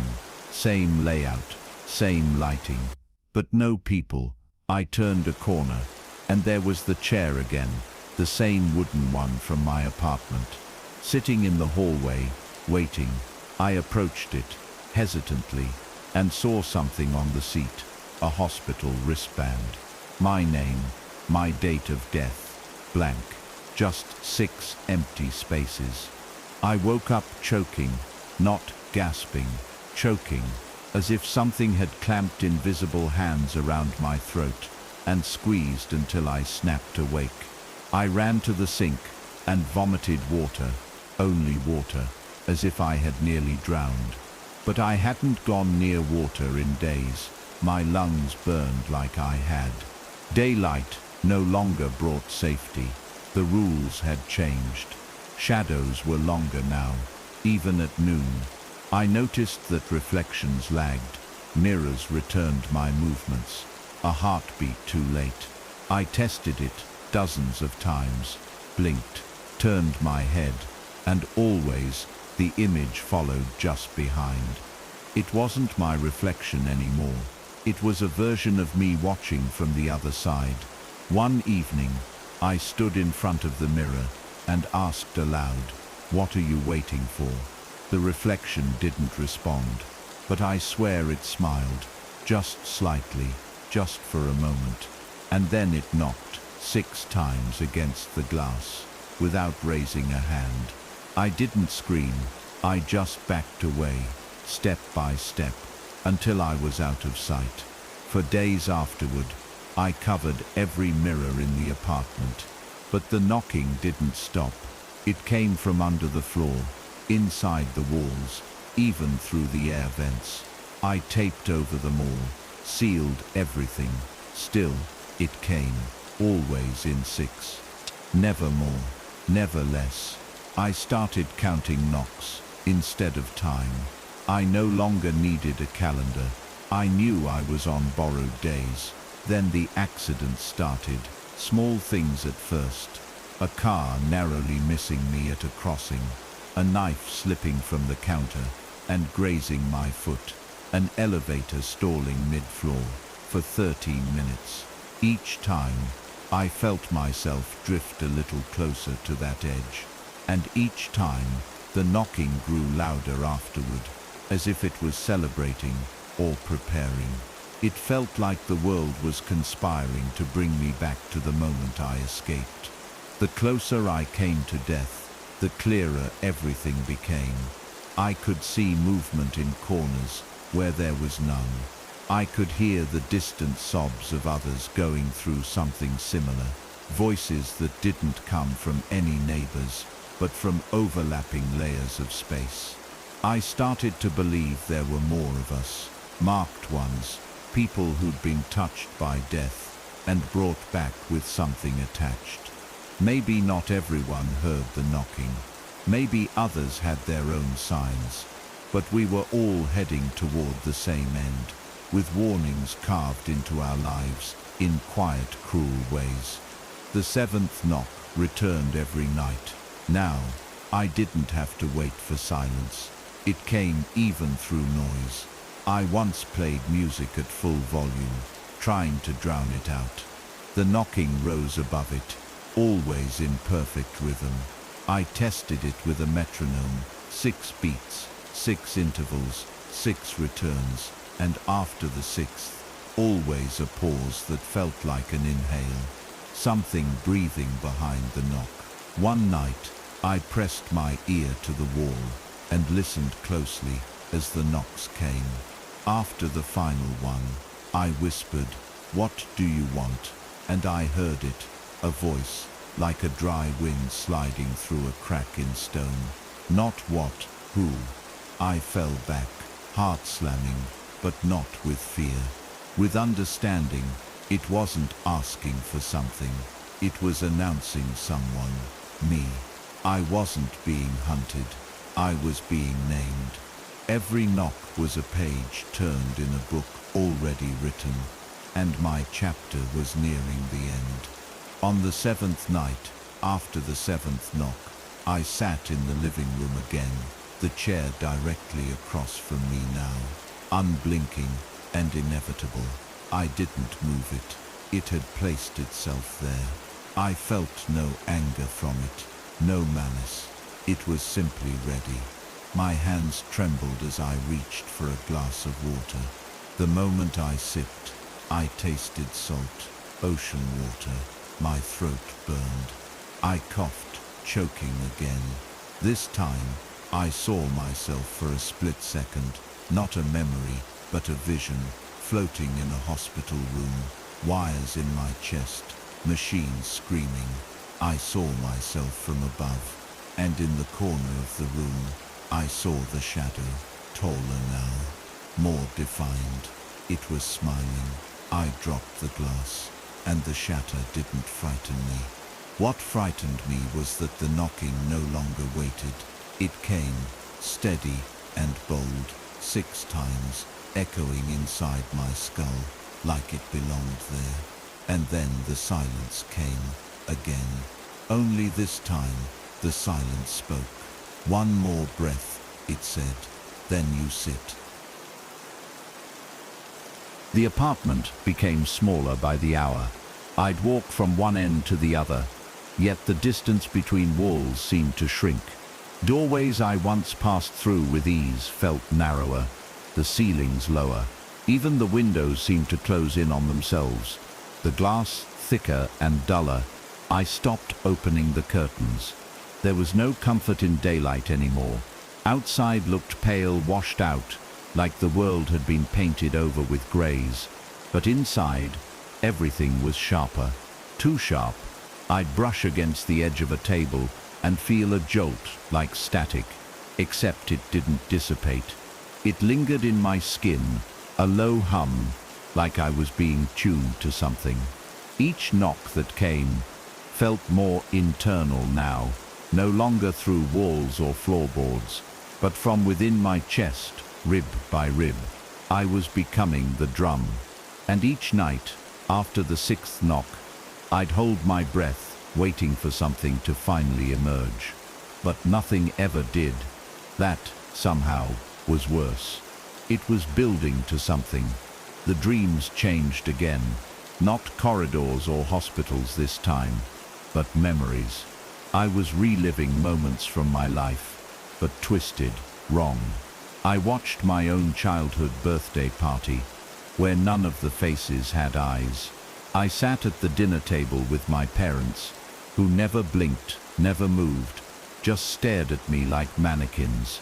In one dream, I watched myself asleep in bed, while something stood behind the curtain. I couldn't see its face, but I knew it knew me. These weren't just nightmares. They were rehearsals. Death was showing me my life, frame by frame, as if preparing to collect what it had nearly taken. But it wasn't just tormenting me. It was learning me, learning how to wear me like a skin. I began to fear not that I'd die, but that something else would live as me when I did. Every knock now sounded like a warning, not for me but for those around me, like a bell tolling for the people who'd be left with whatever answered the last call. I tried leaving the apartment, packed a bag, and booked a hotel on the other side of town. As soon as I stepped into the room, I felt the knock through the floor this time, like the entire earth was involved. I looked down and saw the carpet bulge beneath my feet, as if something had breathed out below it. I didn't even unpack. I drove to a friend's place I hadn't spoken to in months, told them I needed to crash, didn't explain why. That night, as we sat in silence watching a late-night documentary, the knock came on their wall. They paused the show and looked around confused. "What was that?" they asked. I said nothing, just excused myself, left the house, and sat in my car until sunrise. I realized it wasn't the apartment. It wasn't even the place where I died and returned. It was me. I was the site of the haunting now. I was the door it knocked from the inside of. I began to study old death myths, cultures that believed in spirits who linger after resurrection, folklore about echoes that follow those who defy fate. I came across a story from Siberia about people who survived drowning and return not alone, but followed. They speak of the watcher below, a being who touches the soul during near death and marks it as unfinished business. These marked ones hear the knock when they are close to death again and when they're furthest from it. Because the watcher is patient, it doesn't chase life. It waits for the soul to turn its head. That's all, a blink, a moment of surrender. Then it reclaims what slipped away. The story chilled me because it sounded so familiar, like something I had read before, but I hadn't. I remembered it, like it was already inside me, like the watcher had whispered it into my dreams, wanting me to understand that the final knock would not be heard with ears. It would be felt, with absence. I started testing how close I could get to death without crossing, not intentionally, but curiously. I held my breath for long minutes in the bathtub. I stood too long in traffic, eyes closed, trusting instinct. I skipped meals until my hands trembled, and each time I reached that edge, that razor line between here and gone, the knock would return, clearer, purer, and then I'd pull back, like yanking a thread from a needle. Part of me hoped that teasing the veil might wear the force out, bore it into leaving, but it didn't. Instead, I began hearing the knock in others. Once in a hospital lobby, a man collapsed nearby. In the commotion, I stepped back and heard it. 6 knocks. Quiet. Not for me, but for him. And I watched his eyes widen in terror, even as the doctors shouted over him. He heard it too. I wasn't alone. That should have comforted me. It didn't. It terrified me. Because if others were marked, how many had already gone, and what's left behind in their place? The chair appeared again, back in my apartment, without me bringing it there. It sat in the center of the living room, turned to face me, as if waiting for conversation. I circled it slowly. The wood was darker now, wetter. It smelled like lake water and old smoke. I didn't sit. I couldn't. But I asked aloud, how much longer? There was no knock. Not immediately. But then I saw the shadow move in the hallway. Just a flicker. Not forward, but sideways, as if it had been there all along, and just decided to reveal itself for a second. I didn't pursue it. I walked to the bedroom and lay down, heart thudding like a metronome set too fast. The knocking didn't come that night. Instead, I dreamed of the chair. I sat in it, unable to rise, and all around me were doors, each with a knock on the other side. I sat, helpless as they knocked in sequence, one by one, and with every knock, a candle went out. Darkness closed in, and then silence, pure consuming silence. I woke up certain that my next breath would be my last, but it wasn't. I kept breathing, slowly, sharply aware of each inhale. The knocking didn't return that morning, or the next. Days passed. Then a week. I dared to hope. Maybe it was over. Maybe the watcher had moved on. But that's when I saw it. My own reflection walking past a window when I hadn't moved. A flash, a warning. I stepped outside, turned the corner, and saw no one. But in the sky I heard thunder, 6 claps, not natural, precise. I looked up, and for a moment, I swear I saw the outline of a figure in the clouds. Watching, measuring. I wasn't free. I'd simply been given time. The final knock hadn't come yet, but it would, because the knocking only happens when I'm near death. And lately, I feel like I've never been closer. The silence didn't comfort me. It loomed like an inhaled breath that never exhaled. For days, I heard nothing. Not even the usual house creaks or hums from the walls. No knocks, no footsteps, just an oppressive total stillness. And the worst part was, I missed it. The knocking had become the only certainty. I didn't know when it would come or where, but I knew it would. Now I felt like I was floating in space, untethered, blindfolded, waiting for a hand to shove me back into orbit, or send me drifting forever. I kept checking my pulse without realizing it.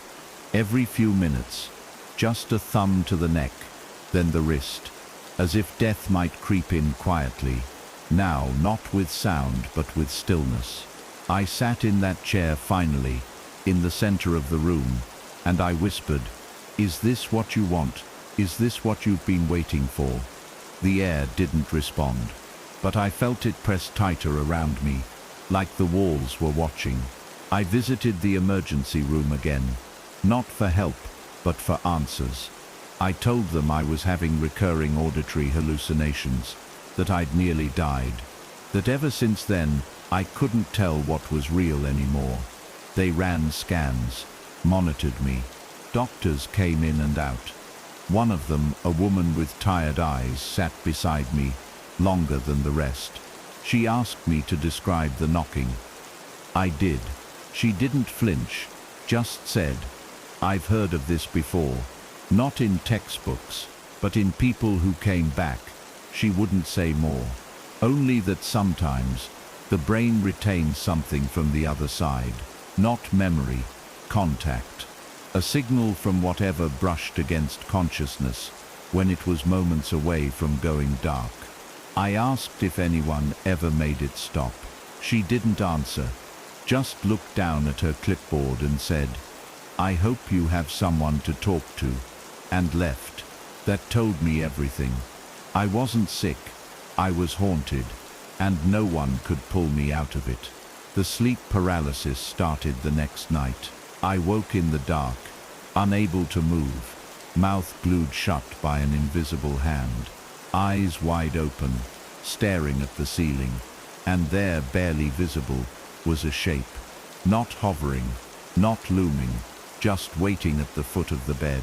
A figure made of shadow so complete, it seemed to consume the light around it.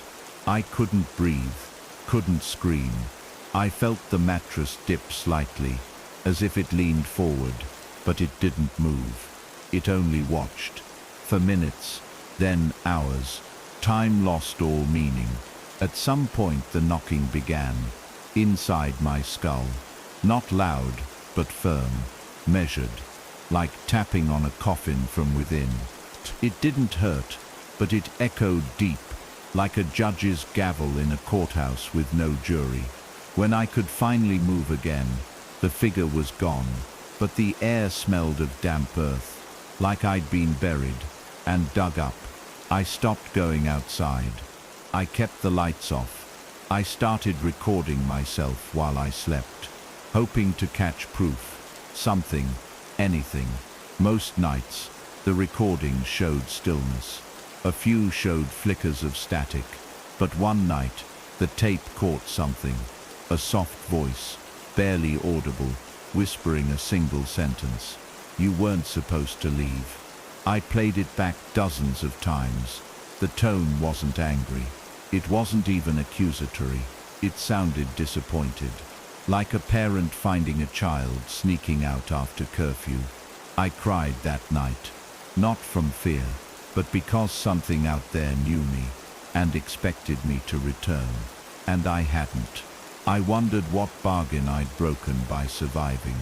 Maybe the CPR that saved me had interrupted a process older than time.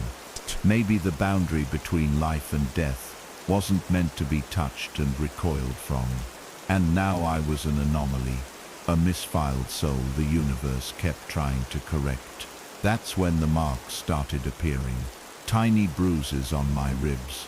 At first I thought I was bumping into furniture, but they were perfectly circular, evenly spaced, like fingertips pressing down in a rhythmic beat. 6 of them always, sometimes on my ribs, sometimes on my chest. Once, right over my heart. I'd wake up with them, never felt the moment they appeared. But the skin remembered. It was as if the knock was evolving, no longer sound alone, but contact, like something was knocking from the other side of my flesh. I considered seeing a priest, but the thought of explaining this felt useless. This wasn't a possession. It wasn't even a curse. It was a reclamation, like death had a ledger and found an unclosed entry. I wasn't being punished. I was being summoned back, slowly, patiently, unforgivingly. I began writing letters to people I cared about. Not to send, just in case. I kept them in a shoebox in the closet. I told them I loved them. I told them I was sorry. I told them not to trust what comes after me. That's the part that scared me most. Not dying again, but returning as something else. That whatever crossed back in my place might not be me, and they wouldn't know until it was too late.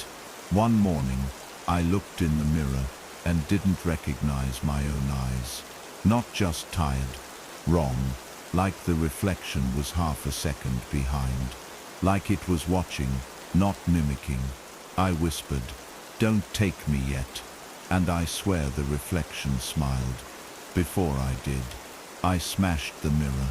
Glass flew everywhere. But even as the pieces hit the ground, I heard it. One knock, close. So close it felt like it came from my spine. Tonight is quiet again. Too quiet. That same unbearable pause before something final. I've written this all down now. Every detail. So that if someone finds me, they'll understand. They'll know not to try and revive me again. They'll know not to answer the knock. Because that's the final trap. That's what it wants. You respond. You open the door. You let it in. And once it's inside, it never leaves. I'm not scared anymore. Just tired. So tired. I feel it circling now. It doesn't even knock anymore. It's already here, watching, waiting for that one breath I won't take. And when it comes, I hope it's quiet. I hope there's no more knocking. Truly silence. Pure and honest. The kind that means it's finally done. I never told anyone the full story, not because I didn't want to, but because I knew no one would believe me. Every attempt I made to explain what I was experiencing ended with blank stares, forced nods, or suggestions to get some sleep. They didn't understand that sleep was the problem. Sleep was the invitation. The knocking doesn't come in waking hours anymore. It waits for me to slip just beneath consciousness, never fully dreaming, never fully awake. That place in between is where it lives now. I tried moving. I thought if I changed my surroundings, the thing would lose its path to me. I packed a bag, left everything behind, and rented a quiet place 2 towns over. No connections, no memories, just distance. For the first few nights, I thought it had worked. The silence was still eerie, but it wasn't heavy. I even dared to sleep with the lights off. But on the 5th night, it happened again. 3:33 a.m. On the dot, a single deliberate knock. Not from the walls, not from the furniture, but from the window. The 3rd-story window. I froze. I didn't move to check. I didn't breathe too loud. I just listened as a second knock came, then a third, then silence. The message was clear. It had followed me. The next morning, I found 3 faint fingerprints on the outside of the glass. Long, thin, not quite human. I took photos, sent them to no one, and deleted them minutes later. Proof didn't matter anymore. This wasn't something that could be shown or solved. This was personal. The knocks weren't just a pattern. They were a presence, intentional, focused, and I had its full attention. I kept trying to think back. Why me? What had I done? I wasn't a bad person. I hadn't meddled with anything forbidden or cursed. But the truth always floated back to that single moment. The hospital, the flat line, the revival. I had crossed into somewhere I didn't belong and came back wrong. And now, the space I left behind wasn't vacant. Something filled it. Something that noticed. Something that's still waiting for me to finish what I interrupted. Every knock since then is a reminder. A countdown maybe, or a call. I don't know how many more are left, but I feel them, like rungs on a ladder pulling me down inch by inch. I stopped running after that. It wasn't worth it. I returned home, but it no longer felt like mine. The rooms were familiar, but the air wasn't. I kept seeing subtle shifts in the corners of my vision, shadows that shouldn't move, blinks of blackness that vanished when I turned, and the sounds scraping, dragging, breathing. Not always, but enough to keep me frayed. My body deteriorated quickly, not from sickness, from resistance. My heart would stall sometimes, just for a second, but I'd feel it. The pause, and with every pause, came a knock, like something pacing with my pulse, matching it, syncing with it. I tried to sleep with music on, but it only distorted the sounds, made the knocks sound muffled and twisted. One night, the music stopped on its own. My phone was still charged, still playing, but no sound, just silence and the knock. That night I didn't sleep at all. I watched the hallway from the edge of my bed, waiting to see what shape the knocking might take next. But it never came closer. It didn't need to. It already knew I was listening. The worst part wasn't the fear, it was the recognition. The longer this went on, the more I began to understand the rhythm of the knocks. They weren't random, they weren't angry, they were familiar, almost affectionate, like something that didn't want to frighten me, like something that wanted me to come willingly. It made my skin crawl and my chest tighten. Because how do you fight something that doesn't hate you? How do you resist something that waits patiently, like a parent waiting for a child to come home? I felt my memories changing too. Old dreams warped. I'd remember people who didn't exist, places I'd never been, conversations I swear I'd never had, as if something was rewriting my history, making space for whatever would come next. There was one dream I couldn't forget.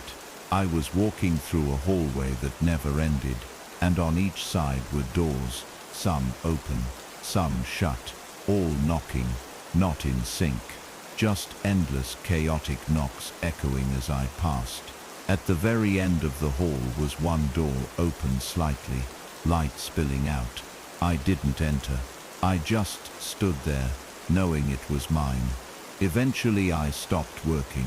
I stopped answering calls. Life peeled away, layer by layer. It wasn't depression, not exactly. It was preparation. I felt like a traveler waiting for a train that would never arrive on schedule, but would definitely come. My neighbors began to whisper. I could hear them through the vents.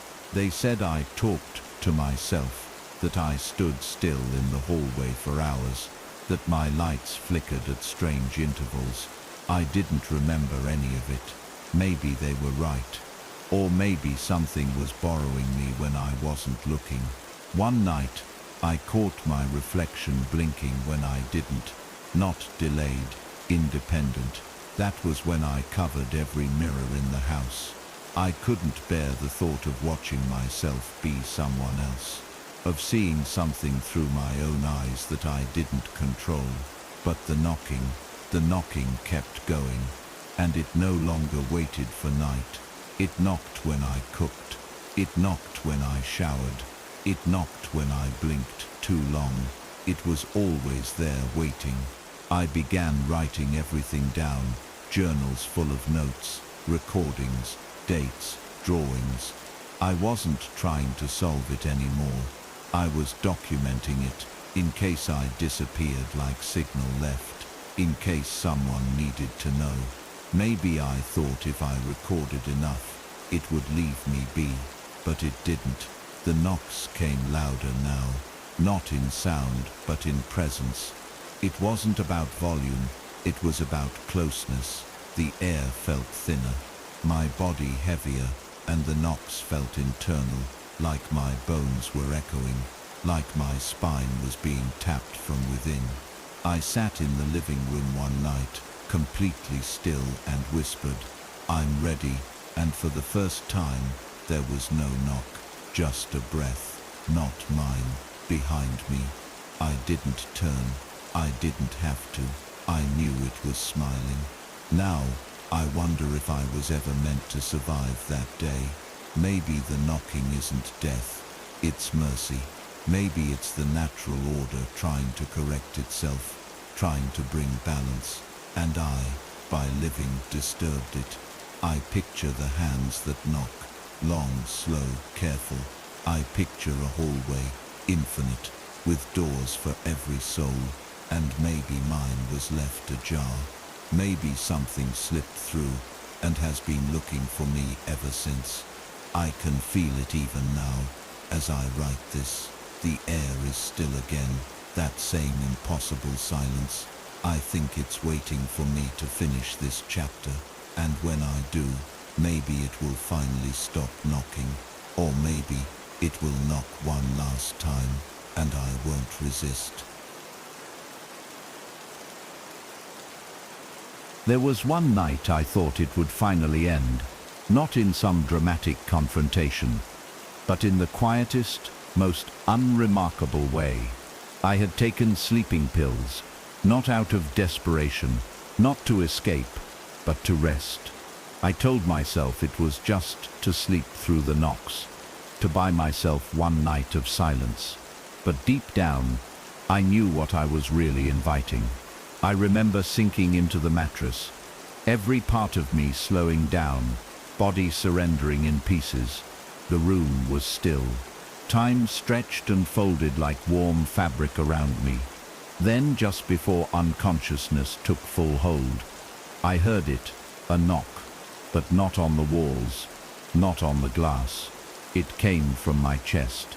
Inside, a knock behind the ribs, behind the heart. It echoed like a hammer tapping against a coffin lid. Not panic-inducing, just final. I didn't open my eyes. I didn't want to. I let it happen. I thought, this is it, the last knock, the welcome home. But I woke up, hours later, drenched in sweat, heartbeat slow but steady, alive, still here. And that terrified me more than anything else, because the knocking hadn't claimed me. It had denied me. It had stood over me and chosen to wait. That changed everything. The fear I once felt began to twist into a deeper anxiety, one rooted in confusion. Why wouldn't it take me? Why was it holding back? What did it want? I began to test the edges of life, crossing streets too late, holding my breath too long, stepping dangerously close to high ledges. I wasn't trying to die. I was trying to understand. Every time I flirted with the void, the knocking would come, but never intervene. It was as if it didn't want to take me, just to see if I'd come willingly. I stopped calling it death. That word felt too small, too binary. This wasn't about life ending. It was about belonging. I started to believe that I was being called back to something, like I was on loan to this world, and the return date was long past due. Every knock wasn't a threat. It was a beckoning. And yet, no matter how close I came, I never quite crossed the line again. It was like I was tethered, just a few inches from the boundary, close enough to hear the knocking, never close enough to answer. I wondered what it would take, what precise mix of body and spirit would cause the door to open completely. Would it be violence, peace, surrender, or something else entirely? One afternoon, I went to a church, not because I believed in salvation, but because I wanted to test its silence. I sat in the back pew, still, quiet, watching the dust in the sunlight. I waited for the knocking to follow me there, and eventually, it did. 3 soft knocks from beneath the wooden floor. No one else noticed. No one flinched, but I heard it as clear as a whisper. It was subtle, polite, like a stranger, reminding me they were still nearby. I left without saying a word. I stopped going anywhere sacred after that. If even hallowed ground couldn't keep it out, then nowhere was safe. Not from the knock, not from the pull. Sometimes I'd stare at the door for hours, wondering what would happen if I knocked back. What would answering it actually mean? But I never did. Part of me feared that responding would be an invitation, that it would be seen as consent, and I wasn't sure if I was ready for that. Not yet. The strangest thing was how no one noticed. My friends, those who still messaged, chalked it up to stress or burnout. My skin grew pale, My eyes sunk deeper, but no one said a word. I became invisible in slow motion. When I did try to speak, it felt like I was translating thoughts no one could understand. I stopped trying. It was easier to live inside the silence, easier to stay curled in my own awareness, cataloging the knocks. They came with a pattern now, not in timing but in emotion. Some knocks were curious, others impatient. Some were full of sorrow. There was one knock I remember that nearly broke me. It was faint, softer than usual, and it came in a series of 7, each one slower than the last. It felt lonely, like whatever was knocking didn't want to wait anymore, like it missed me. I wept after that, not because I was afraid, but because I finally realized I wasn't being haunted. I was being called home, and the longer I resisted, the more painful the longing became for both of us. One night, I opened the front door, not because of a knock, but because the air felt thick with waiting. I stepped outside barefoot, letting the cold bite into my skin. The world was quiet. No wind, no crickets. I whispered into the dark. "What are you?" There was no reply, no shape, no sudden gust, but I felt it behind me, watching, listening, and in that moment, I wasn't afraid. I felt understood, like something ancient and unknowable had been waiting for that question, like it had wanted me to ask all along. I turned slowly, half expecting to see a figure. There was none, just my empty living room. But the knocking didn't come that night. Not once, for the first time in months. The house was still. I slept deeply, dreamlessly, and when I woke up, I felt lighter. Not free, but no longer hunted. Just observed, like I'd passed a test I didn't know I was taking. But peace didn't last. It never does. The next night, I dreamed again. Only this time, I was not in the hallway. I was in the room behind the final door. It was endless, black, and filled with walls of doors on all sides. Every single one knocking from the other side. I stood at the center, heart pounding, as one door slowly opened. Inside wasn't darkness, but light. Soft, warm, familiar. I stepped forward, hand trembling, and the moment I touched the threshold, I woke up choking. I couldn't breathe. My chest felt crushed, and I heard the knock, louder than ever before. It rattled the walls, the glass, my bones, and then silence. My lungs filled again. I gasped, cried, but I knew what it meant. I had stepped too close. I had brushed the edge, and whatever was there, it wasn't ready. Or I wasn't. Either way, I was pulled back again. Alive, but forever altered. And the knocking began anew the following night. Soft again, patient, eternal. Now I live in waiting. Every breath feels like a countdown. I've stopped marking days. Time has become circular.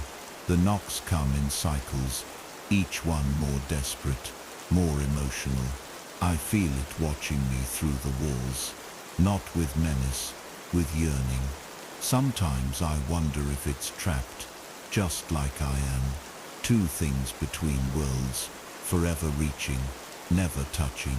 Maybe I was never meant to come back that day in the hospital. Maybe the people who saved me only delayed the inevitable. I used to think the knocking meant death, but now I know better. It's not death.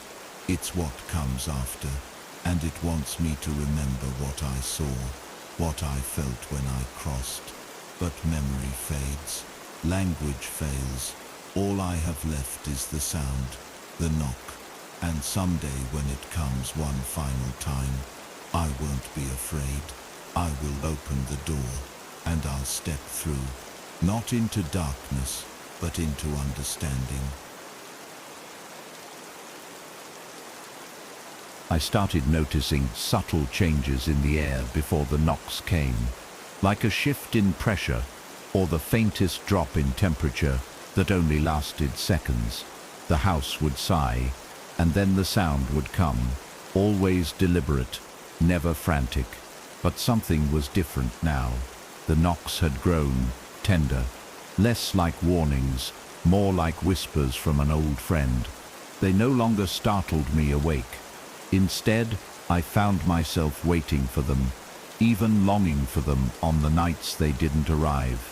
I would sit in the hallway with the lights off, knees to my chest, listening, not hoping for silence, hoping for the sound, because each knock felt like proof that something out there remembered me, that I hadn't imagined it all, that I had, in some indescribable way, touched the other side. Sometimes I'd speak aloud to it, not expecting a reply, but needing to fill the silence with intention. "I'm not afraid anymore," I said once, and the knock came seconds later, a single one, gentle, like an answer. I kept to myself. The world beyond my doorstep became foreign, irrelevant. I let my job go. I stopped checking messages. Bills went unpaid. Even hunger became secondary. All I could think about was that room behind the door, the one I'd seen in the dream. I began sketching it from memory. The infinite walls of doors, the impossible geometry, the hush that blanketed everything. I pinned the drawings to the walls of my home, surrounding myself with its memory. It became a shrine to what I saw, a map to the threshold I wasn't yet allowed to cross. At night, I'd study each line, each door, wondering which one had knocked last. The sketches never stayed the same. I'd wake to find lines slightly altered, shapes distorted, as though the room itself was evolving.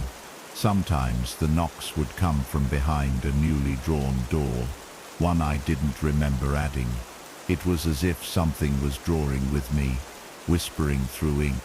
I stopped questioning it. I began experimenting with silence. Absolute silence.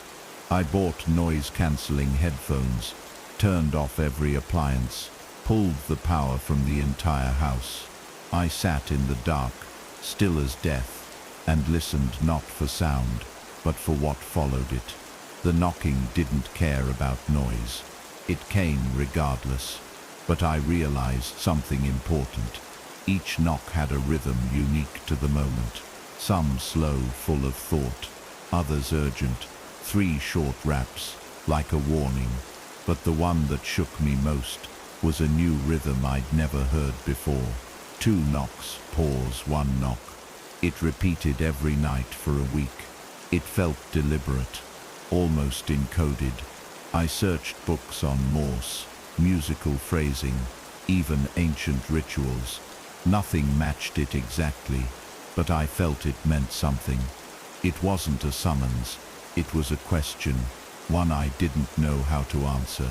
And for the first time since this began, I feared not the knocking, but what might happen if I didn't respond.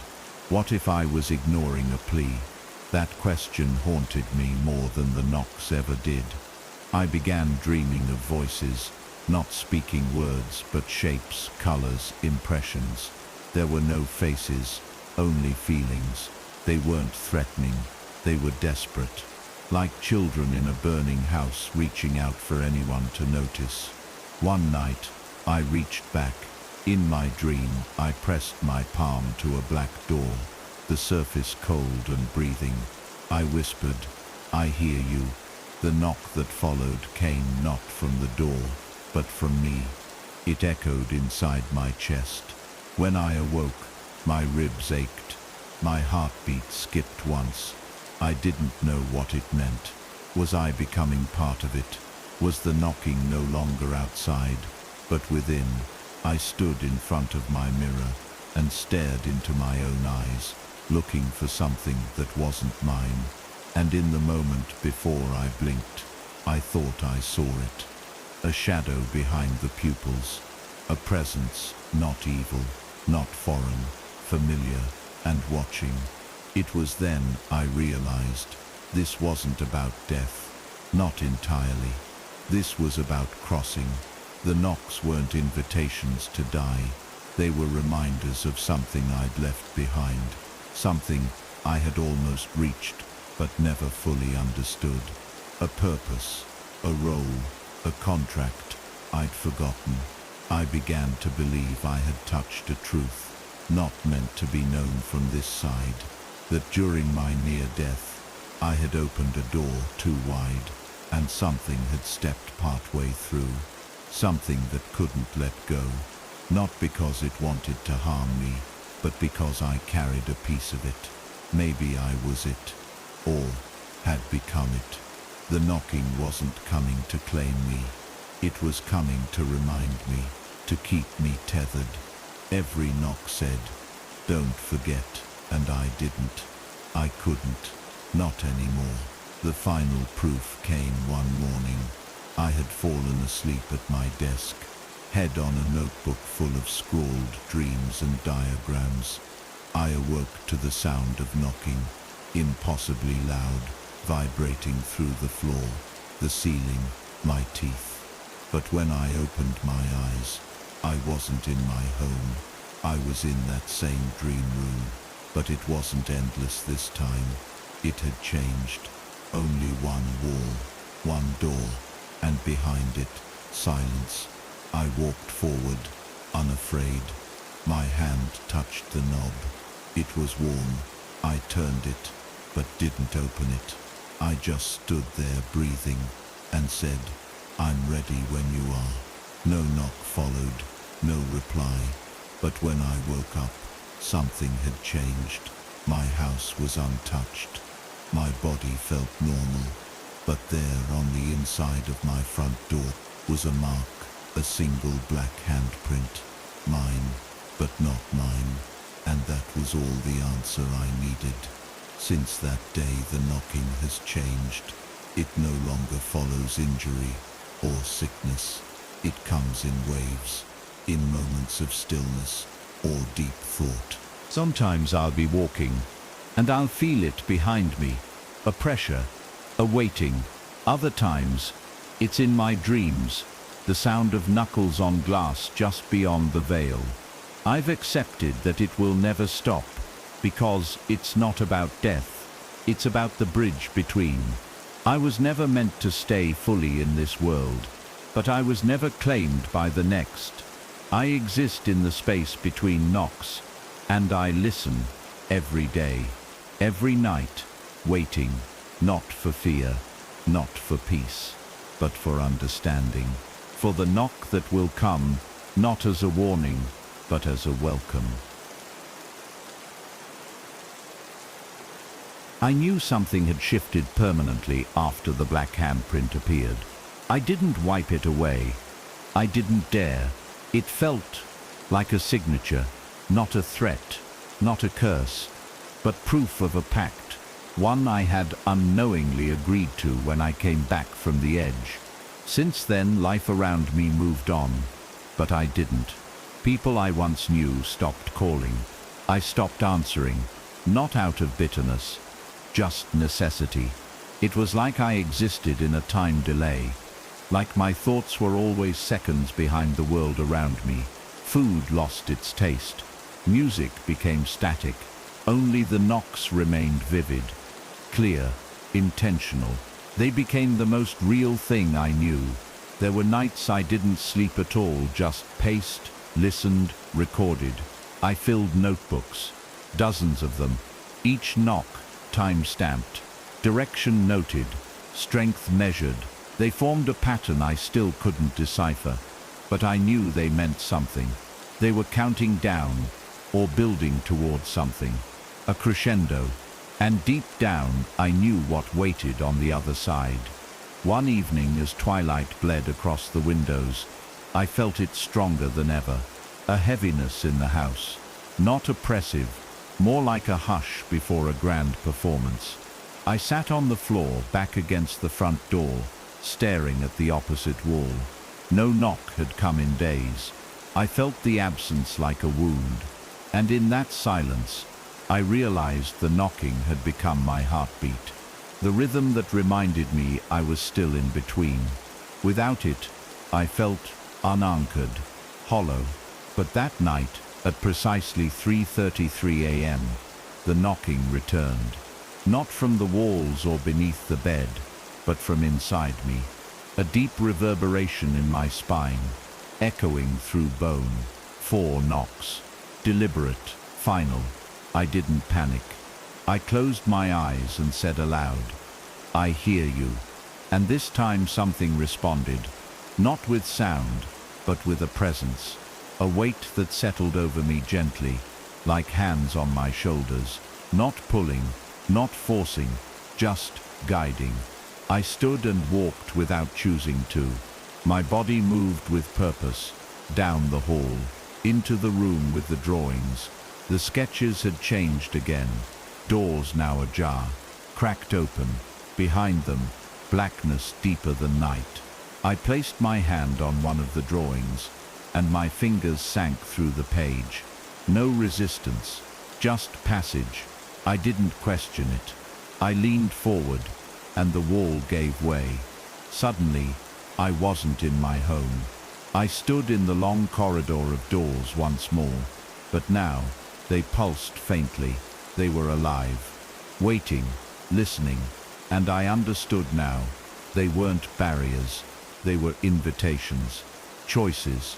Behind each door, a different path, a different truth. One for madness, one for peace, one for understanding, one for return.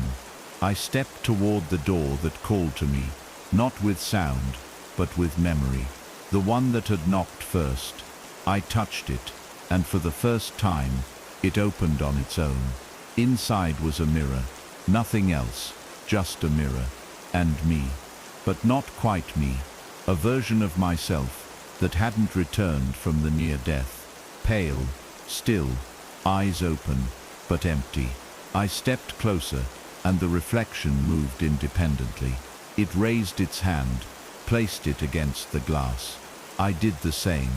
When our hands met, a sound filled the room. Not a knock, but a breath. Deep, shared. Then the reflection smiled. Not kindly, not cruelly, just knowingly. It spoke without moving its lips. "You were always meant to return." I didn't understand. Return where? To death. To the moment I escaped it. But then I realized, the knocking wasn't death, calling me back. It was me, trying to remember where I belonged. And this mirror wasn't a trap. It was a window to balance. I didn't need to fear it. I needed to accept it. I nodded once. The mirror shattered, and I woke up on the floor of my room, gasping for air. The door behind me was open. Not ajar, fully open. There was no wind, no draft, no explanation. And on the floor in front of it, a new handprint, smaller, childlike. I froze. This was new. This wasn't my story anymore. Something or someone had stepped through. A trade? A merging? I didn't know. All I knew was the rhythm of the knocks changed from that moment on. Softer, lighter, like the end of a lullaby. I never saw a child, never heard a voice, but I felt it in the air, in the weight of the silence that followed the knocks. It watched me, not with menace, but with curiosity. Didn't come to haunt. It came to understand. Maybe I wasn't the only one caught in between.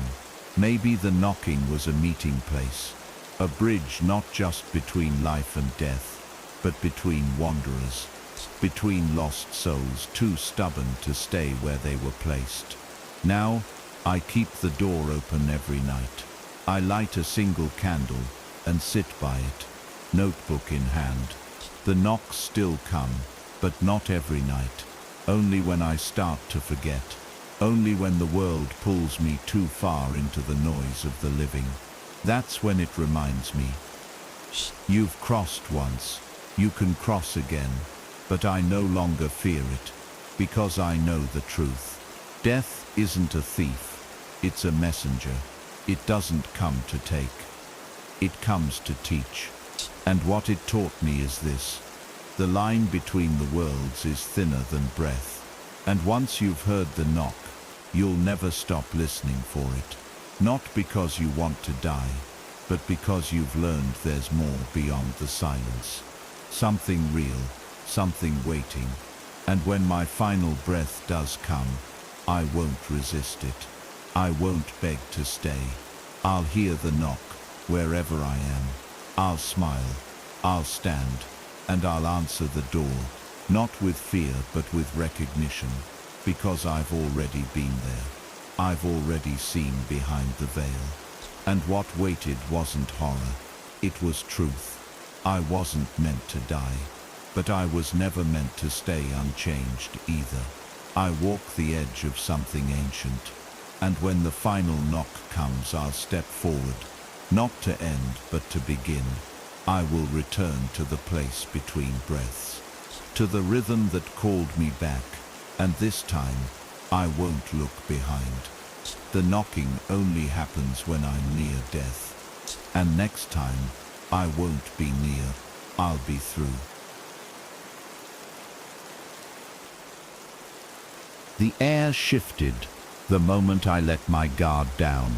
It was subtle at first, a breeze that didn't belong, a draft without origin. I told myself it was nothing.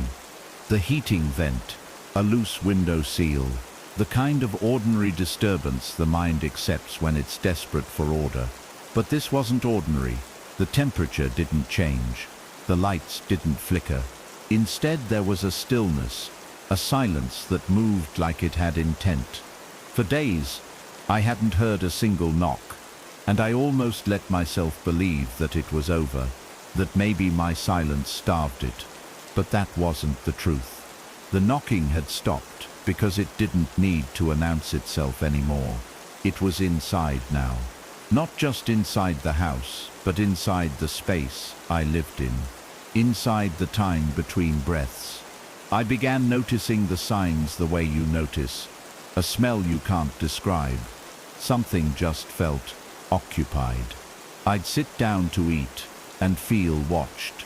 Not the kind of watching you feel from outside a window, but closer, personal, from the corners of the room where shadow met shape. At first, I refused to acknowledge it. I brushed it off with tired logic, exhaustion, trauma, paranoia. But deep down, I knew, when I'd get out of the shower, the mirror wouldn't fog correctly, as if someone else had been breathing too. My reflection lagged for a fraction of a second. The hallway light would turn itself off when I passed, never when I approached.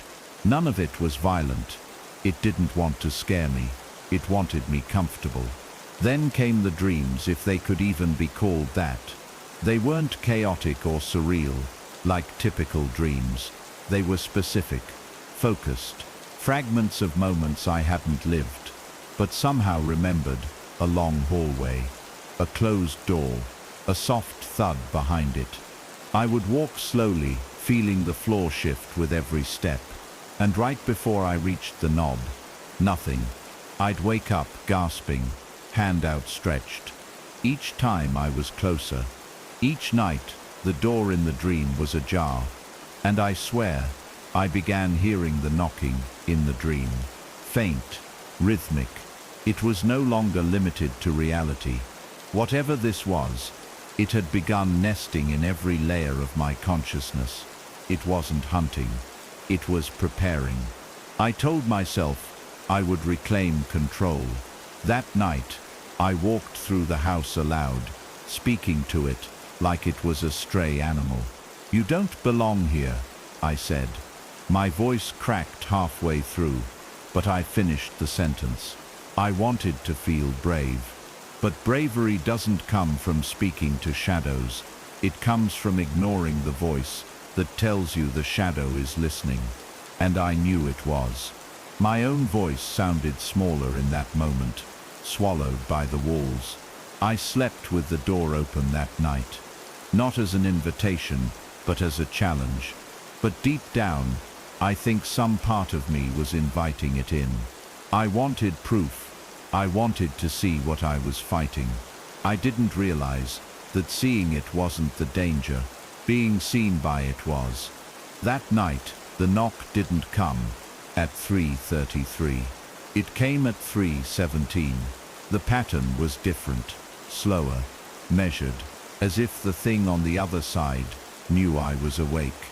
It didn't pound, it tapped, 7 soft knocks on the wall beside my bed, spaced like a heartbeat. I stared at the plaster, not daring to move. I counted them, 1, 2, 3, 4, 5, 6, 7. Then silence, no creaks, no footsteps, just the afterimage of rhythm in my bones. I couldn't speak, couldn't scream. My mouth was dry, my eyes stung from not blinking. And somewhere in the silence, I understood it didn't need to break in. I had already let it through. The next morning, I noticed something impossible. The front door was still locked, windows shut, everything physically secure. But the air was wrong. It smelled like static, like the scent that fills the room before a storm hits. My cat refused to come inside. She sat at the doorway, hissing at nothing, eyes wide and glassy. I reached out to her, and she bolted like she didn't recognize me. That moment stayed with me, more than the knocks. Animals know, they feel what we refuse to believe. I stood there in silence, trying to make sense of a fear that logic couldn't help with. And that's when I noticed the chair by the table. It was pulled out, just slightly, like someone had been sitting, watching. I didn't run. I didn't scream. I sat down across from that empty chair. My hands trembled, but I forced them to rest on the table. If this thing wanted to know me, then maybe I could know it back. Maybe if I looked close enough, I'd find a rule, a weakness, a reason. But all I found was silence. And in that silence, I understood something horrifying. It wasn't haunting me. It wasn't tormenting me. It was studying me, learning how I breathe, how I flinch, how I sleep. It was patient, and now that I had opened the door, it was preparing for something much worse than knocking.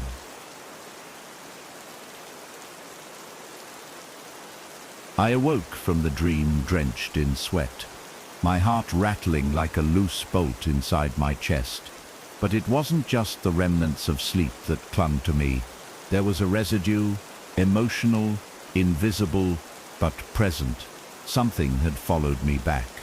The girl from the dream, pale and unmoving, had been clearer than anything else in my memory. Her eyes, enormous and glassy, reflected nothing. Not me, not light. It was like she absorbed the world instead of observing it. The stillness she carried was unnatural, aggressive in its silence. The way she stood at the foot of my bed, her head tilted slightly, her fingers curled just enough to suggest thought. Intent left a crack in me I couldn't seal. She didn't say a word. She didn't move. But I felt spoken to, like she'd left a message inside my bones. All day, I tried to distract myself. Music, television, endless scrolling. But every screen flickered now and then, and not in a random way. At one point, the TV went black for 3 seconds, and in those seconds, her reflection blinked at me from the dark glass. A delayed blink, purposeful. It was the only blink she ever made. I didn't scream. I turned the TV off and left it off. I walked to the window, needing real sunlight, real proof of the world's normalcy. But outside, a bird hit the glass with a dull thud and fell to the porch below, neck twisted, wings trembling, just enough to confirm I was still being seen. That night, I couldn't bring myself to sleep. I stayed awake until 2 a.m., then 3:17, the new hour of the knocking, but it didn't come. The silence was louder than any sound. When I finally closed my eyes out of exhaustion, I fell straight into the same hallway as before. This time, the door was wide open. No creak, no resistance, and on the other side, she stood in a room that mimicked mine exactly, but everything was reversed. The bed, the desk, the walls, all flipped like a mirror image. She pointed to my bed in the dream. She didn't speak, but I heard her. "You're still in it." I turned to run to shut the door, but the hallway behind me was gone. Just more hallway. Endless. She took a step forward. I took one back. The dream ended, not with waking, but with impact. Something struck my chest like a defibrillator. I gasped awake in real life, choking for air, reaching for something that wasn't there, but something was left behind. On my nightstand was a single strand of black, wet hair. I lived alone. There was no doubt now this was crossing boundaries. I locked it in a drawer, as if that would help. That morning, the radio turned on by itself. An old song from the 1940s, grainy and soft. I listened because I didn't know what else to do. Halfway through the second verse, a voice whispered over the music. Not layered into it, over it. Close, like someone leaning into my ear. "She's still waiting." I checked the security camera in my room. I never remembered installing it, but it was there connected to the app on my phone. The timeline showed static from 3:12 to 3:20, but during that window, one frame was different. A glitch, almost. A silhouette standing beside the bed, facing the wall, not moving, just standing. I stared at it for 20 minutes before I deleted it. I couldn't risk someone else ever seeing it. Not because they wouldn't believe me, but because they would. And I didn't want to spread this. This wasn't a ghost. This wasn't even death. It was something that lived in between, just outside the edge of being awake. That night, I slept with all the lights on. I left music playing. I prayed, which I hadn't done in years. I asked whatever governed the rules of life and death to just leave me be. No response came, no knock, no dream.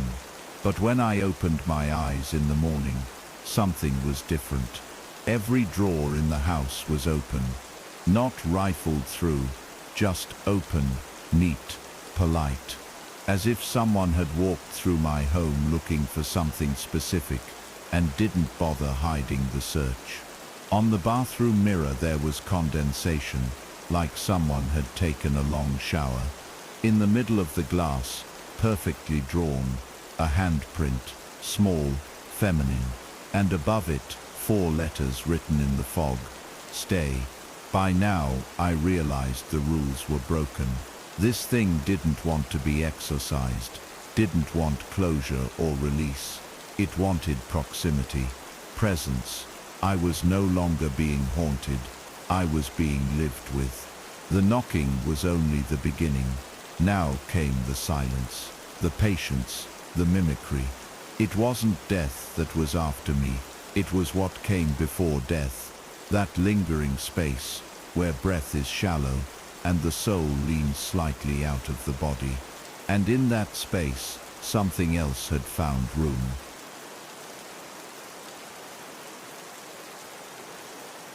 I stayed up again, afraid to close my eyes, but this time it wasn't fear of what I'd see. It was fear of what I might not feel anymore. The dread had become a comfort, familiar. Even the knocks had become a kind of heartbeat for me. A dark rhythm I used to measure my sanity. And now, silence, the absence of her presence, didn't bring relief. It brought a hollow ache. I walked my apartment from end to end, stopping in every shadow to see if she'd emerge. Nothing. I tapped on the mirror once. No answer. I stood in the hallway, waiting for that soft tapping I once begged would stop. Nothing. It was worse than the haunting, because now I knew I was no longer being visited. I was abandoned, or worse, fully occupied. I visited a doctor the next morning, claiming insomnia. He ordered scans, tests, blood work. I pretended to follow the motions, but I already knew the truth. My body was functioning, but my identity was disassembling. My memories weren't decaying, but they felt second-hand, like reading someone else's story and pretending it was mine. In conversations, I'd forget how I used to talk. The pauses between my words stretched unnaturally, like I was translating from a language I never truly spoke. When I smiled at people, they looked uncomfortable, like something behind my eyes betrayed me. Maybe she wasn't stealing my life. Maybe she was replacing me, piece by piece, like carefully switching out stars in a night sky. That night, I tried to sleep in a hotel, somewhere new, far from mirrors, from the apartment, from the air that remembered her. I drove 5 hours to a town I'd never seen before, and checked into a small room on the top floor. I closed the curtains tight, placed salt at the door, a foolish ritual I found online, and lay in bed, heartbeat loud in my ears. I told myself this was a reset, a place she couldn't reach. But at 3:12 a.m., I heard something that made my blood go cold. Not a knock, a sigh, a soft, tired breath, just inches from my ear. I sat up, heart pounding, and saw the indentation of a body lying next to me on the bed. The covers hadn't moved. Nothing stirred, but something rested there, and it wasn't me.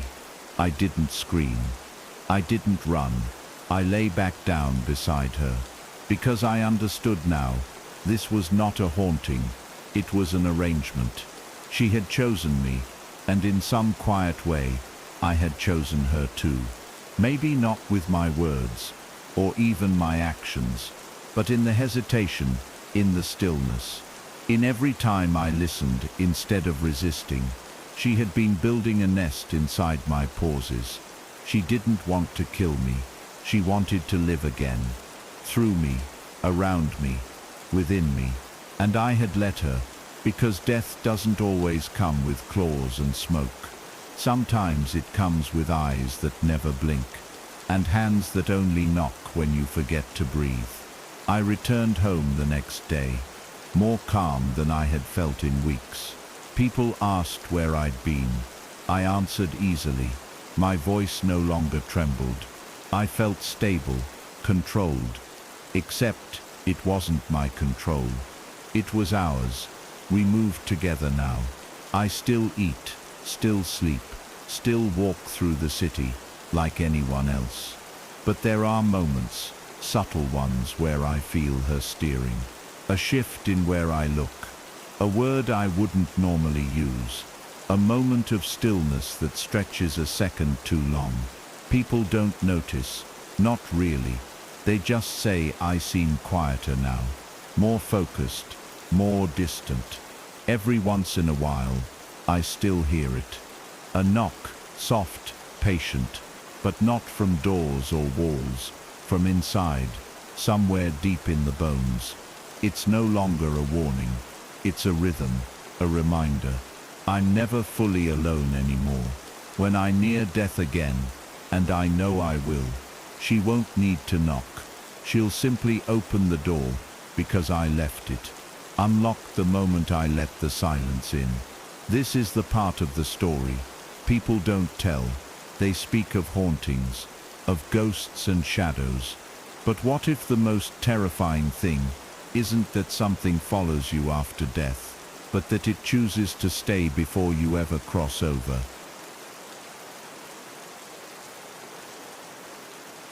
If you made it this far, You're braver than most. What started as a simple knocking became something far more disturbing. A presence that didn't just haunt, it waited. And maybe, just maybe, it's still waiting. Stories like this aren't just for scares, they're a warning. A reminder that sometimes the real terror isn't in what's behind the door, but what we invite in. If you enjoy slow burning, psychological horror rooted in mystery, folklore, and forgotten history, you're in the right place. Subscribe now and join us as we explore even deeper, darker tales you won't find anywhere else, because the next story is already knocking.